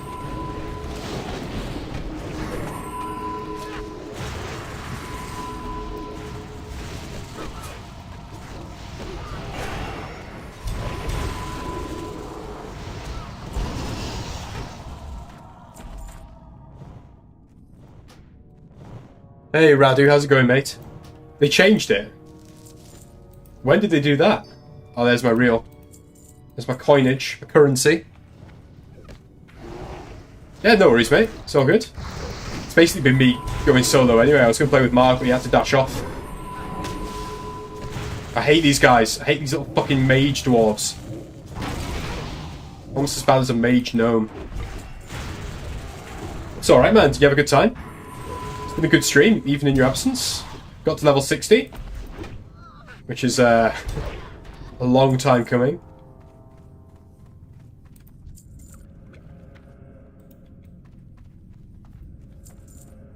The last week or two. Is that only inside dungeons? Because it hasn't been like that earlier today. Unless it's like only rank 5 Wind Fury.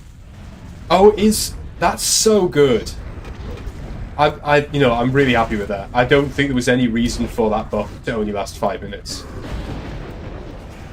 It's because it must just be a purely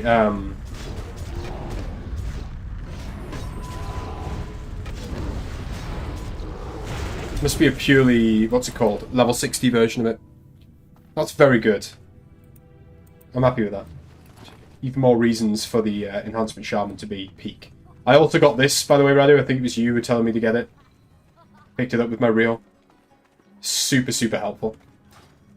Basically a permanent attack power buff. Does it stack? 12 seconds. The cooldown's 6 seconds.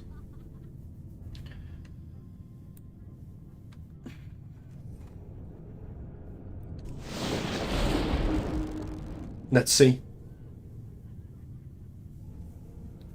Last rank of every weapon enchantment does it. Awesome. Cool touch. What's he doing?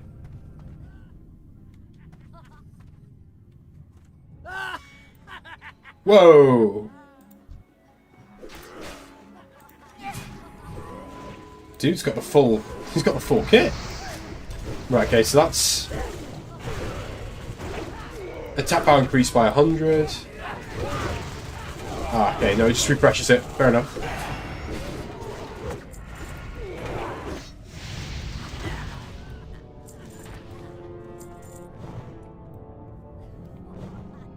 No worries, Radu. Good to speak to you, mate.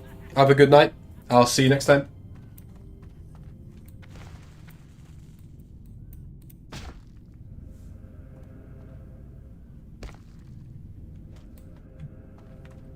Right, let's do it.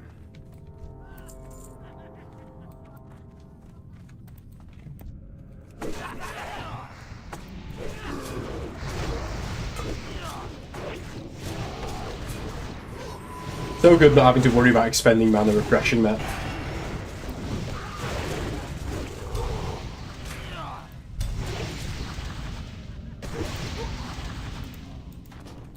Real? Nice. So 1C. I need a ton of it.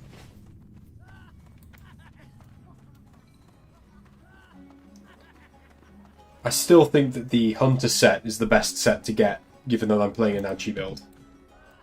Though I haven't seen it on any of the Shamans. It might be that in general it's just not as good for Shamans as it is for other specs, or other classes. At least for DPS, that is. Oh, I should sell while I can. Talk to me. Oh, what the fuck?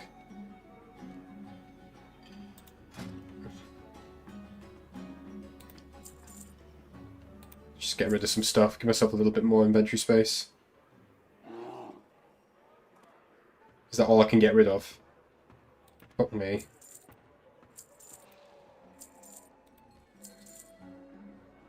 I'm gonna keep this, it might be useful for the core. Probably not. No, probably not worth buying a different class set. It's not yours with reels. Well, I mean, they're not really class sets in this version. They're just armor sets. The thing is that there's no real point in me buying the Shaman one because it's not got any agility or strength on it. It's just intellect and spell and healing effects.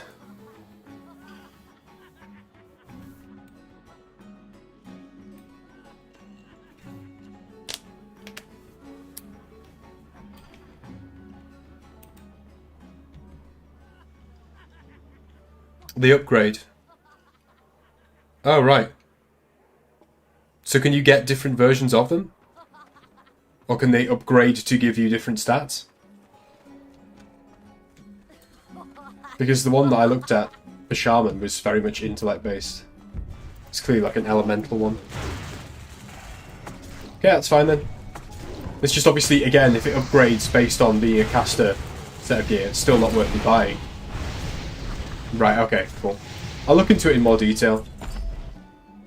I haven't bought any bits yet. I've only bought the totem, which is obviously absolutely essential. As I had the fucking Blackrock Depths one for like months and months and months beforehand.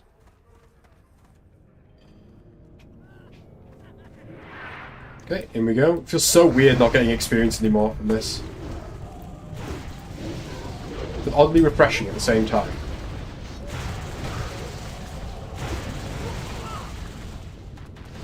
Cool. I'll make sure that I look into it when I come to buy something, so that I don't buy the wrong thing. Don't worry. I've played WoW long enough to know that you can end up really fucking yourself over if you don't take the time to research.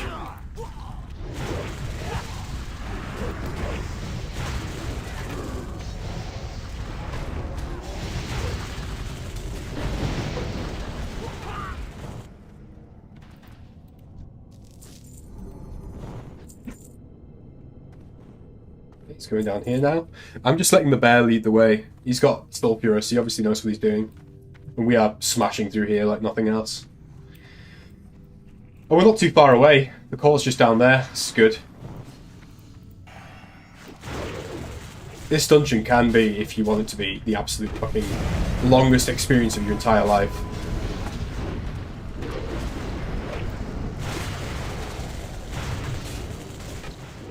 This guy's immune to fire as far as I remember.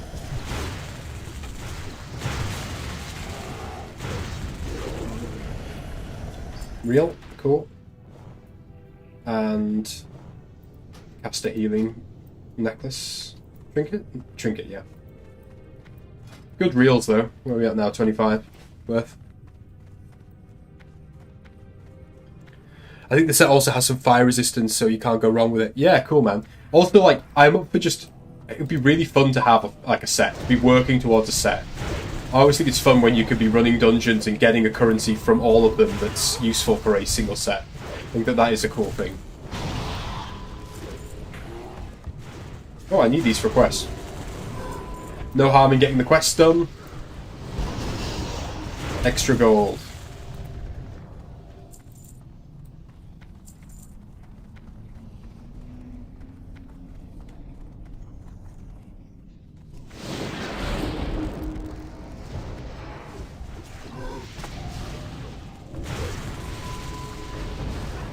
Love chain lightning, so satisfying.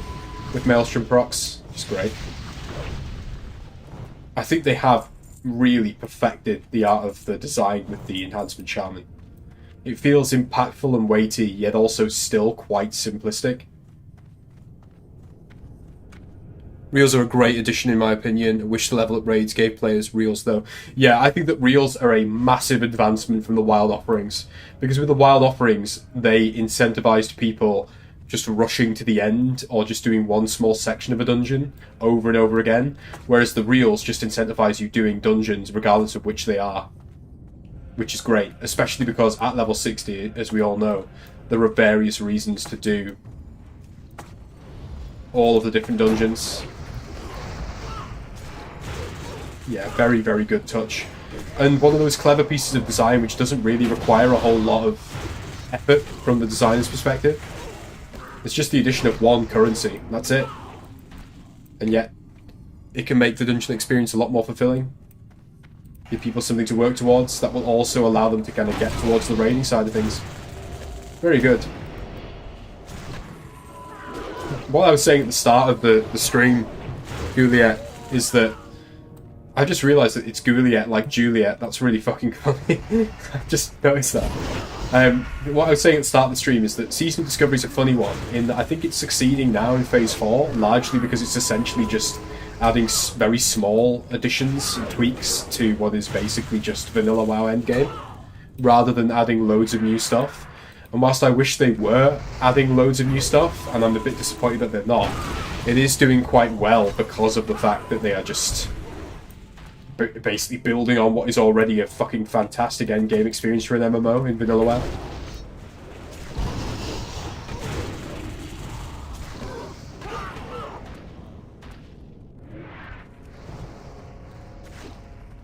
I do wonder how long they're going to keep this phase going for, though. If Reels were in Phase 1, how effective would it be?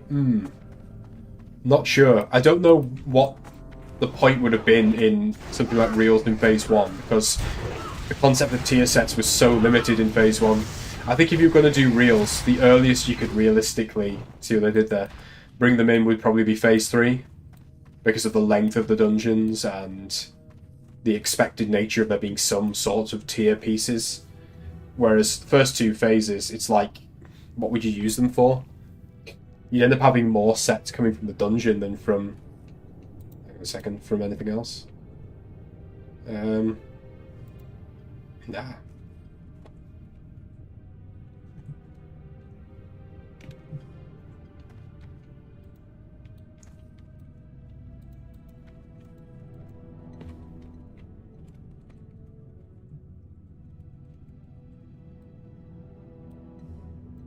Is he not going to take it?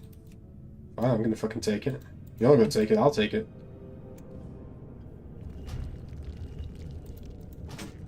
What if Reels just replaced the Emissary reputation? Yeah, the Emissary, that was a bit of a weird one, wasn't it? That was a very strange choice. That's a fucking cool looking hammer. Not as cool as the Alterac Valley one, though.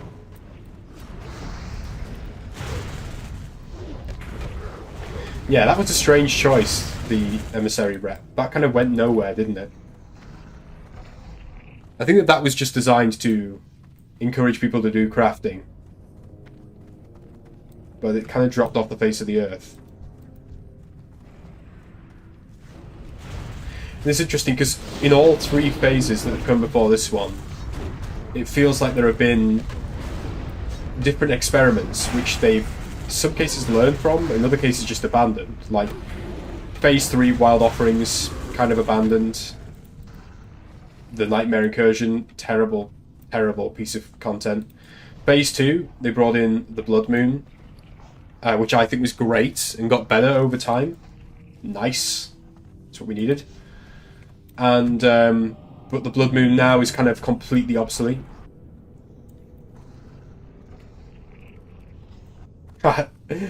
Let's do Molten Core while we're here. Love it. Love the enthusiasm.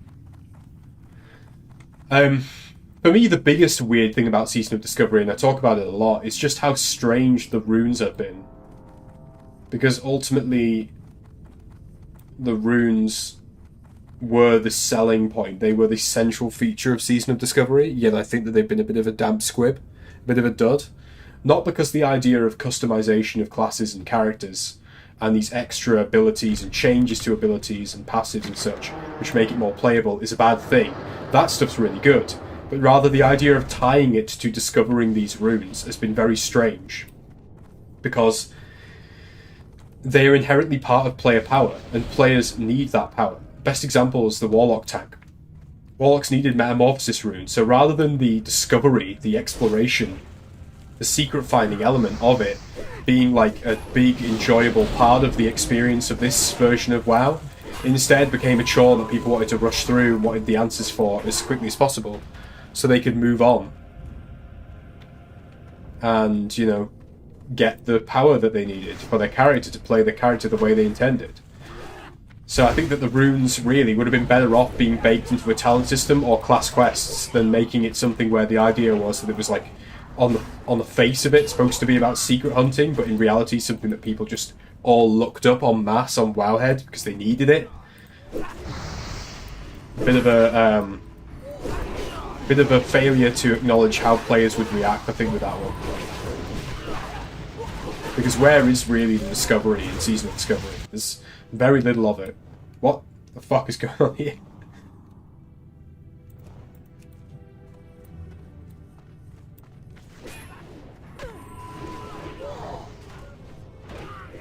Yeah, it's a cool questline, isn't it, Clear? But it makes you think to yourself, like, why not just make it a questline that is part of how the character... Like, just make it a questline. Make it a class quest.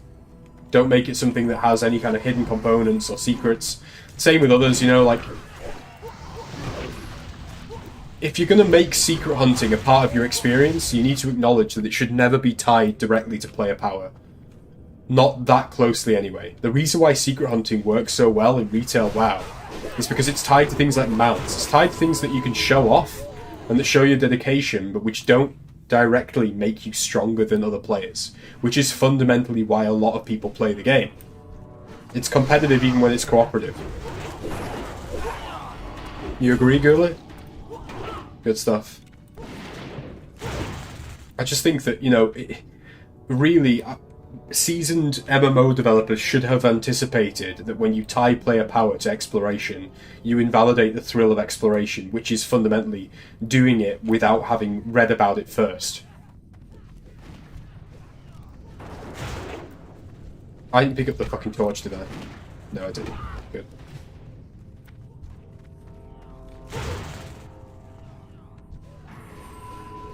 And I like that it's tough though, Clue. That bit's all good. It's just the fact that a lot of people at first were really fucking pissed off because they didn't find it for days. It took like a week after the Sod Lodge before anyone found it.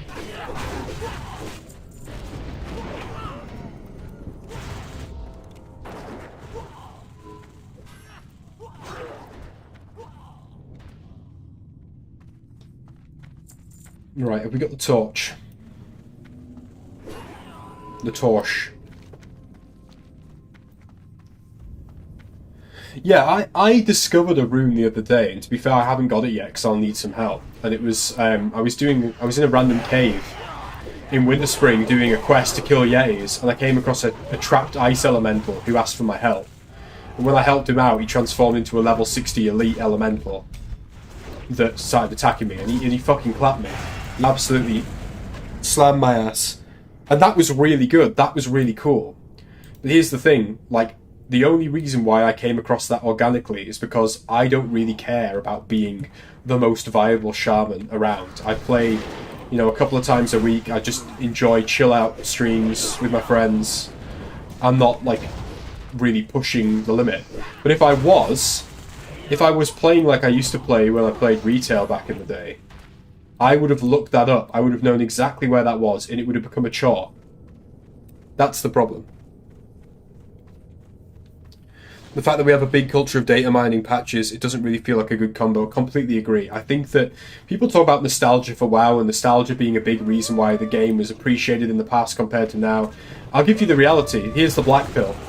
The only real major difference to me between WoW then and WoW now, it's not how people are, it's not how people behave, or anything like that. It's not the quality of players. It's the data mining. It's the access to information. And whilst, in a sense, it leads for players being like better and able to improve themselves faster, the flip side of it is that nothing is secret anymore. There's no feeling of the rumour mill. You know, back in actual vanilla, people genuinely believed that you could fish up the Ashbringer because there was no way to quickly clarify that that wasn't the case. You know? Now, no one would believe something like that. Or at least it would be very hard for them to fall for something like that because we have such access to information. Things are old before people have even done them. I hate the fact that you've seen every boss in a raid probably months before you've even done the raid because it's on PTR. It's being tested. There'll be guides on how to kill a boss before the boss is even released in the game. And whilst I understand that, and I've made use of those when doing, like, say, heroic or mythic level raiding in retail, nevertheless ruins the thrill of seeing a boss for the first time, seeing a zone or a piece of content and knowing that that's the first time you and the guys that you're playing with have actually seen that shit. It's crazy that something so ephemeral as that can have such a big impact on how much you enjoy MMO content. It really can. Yes, pass monkeys. And pass monkeys in the context of classic WoW too, right? That's the other thing. I'm gonna heal this guy.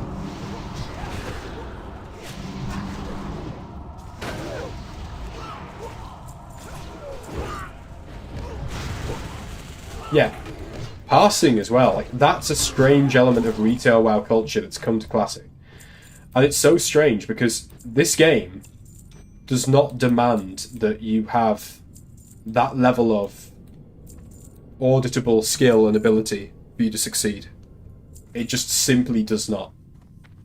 The reason why parsing exists is because damage uptime on retail World of Warcraft mythic fights, heroic fights, and one's ability to really push and keep your DPS up and perform at the highest level is essential to being welcome in mythic level content, which is genuinely very difficult.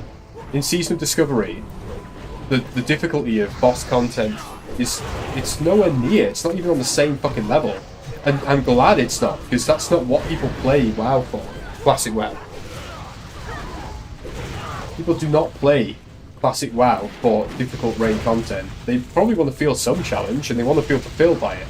But Classic WoW is fundamentally about the slow burn. It's about taking a character and leveling them over days and weeks to 60, and then pushing through the dungeon content, and then Molten Core, BWL, AQ, and then Nax. That's what it's about. It's about grinding out your PvP rank. Not necessarily because you're the best PvPer in the world, but because you're the most dedicated. That's what it's about.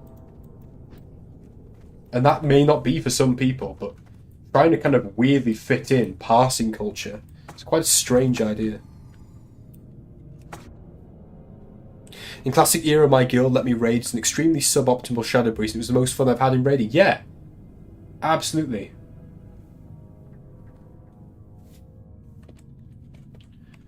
I deliberately play a two-handed enhancement shaman, which thankfully, one of the absolute upsides of Season of Discovery, it's much easier to get away with doing that now. It's strong, it works well.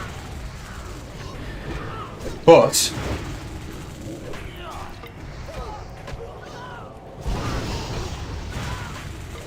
and it's a big but, it's not the best. It's not better than dual wield.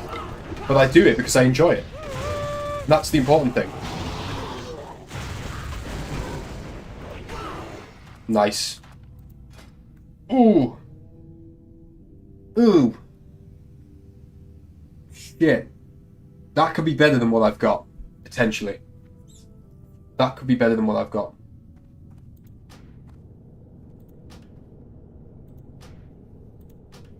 I'm gonna need it.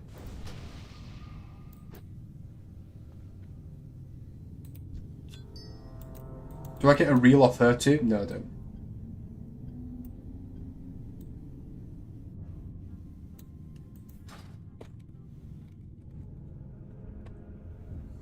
Nice.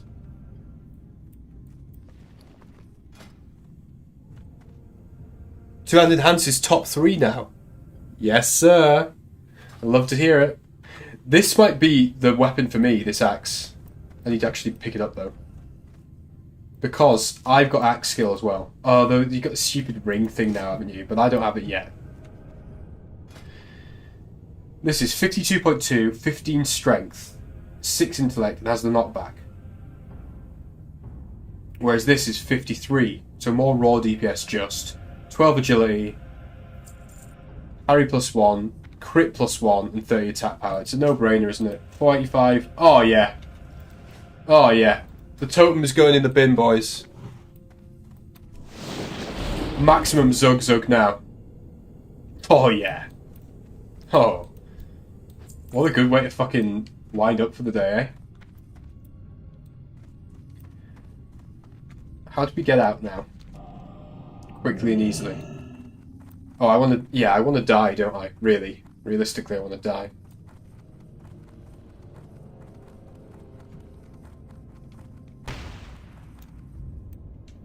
I want to die, if you'll let me die. And... Did you shout that you want to die? No! I want to die in game! I figured, but... I need to get killed so I can come back out. I I finally replaced my totem. It's a a big bulky stick. yeah, it's been replaced with an axe called the Dreadforge Reaver. Nice. Dreadforge Retaliator. That's that would be the perfect weapon. With multiple genocides of small fluffy creatures. Yeah, exactly. World of Warcraft. Yeah. Genociding small fluffy creatures. That's what the game's about. For fuck's sake, I want to get burned. Thank I'm you. good at bed. Cool. I'll see you in a bit. See you in a bit. See you in a bit. Yeah, sure. Yeah, I think that Two-Handed Fantasy is absolutely the class fantasy of the Shaman. Completely agree. Kill me.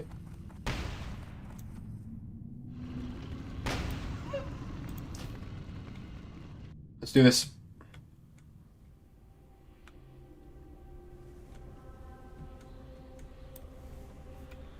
Let's hand in.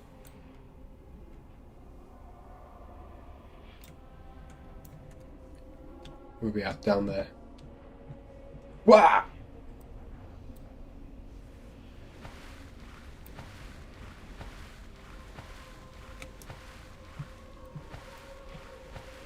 And I think that the way that they've implemented it as well, Two-Handed Enhancement, is really good. It's super fucking fun. Can I hand this in whilst dead? There's a certain question here that you can. Yes, I can. Nice. Is that just here? Or have they made it so that you can hand in quests while dead now? Nice. Awesome. Well, that's that done.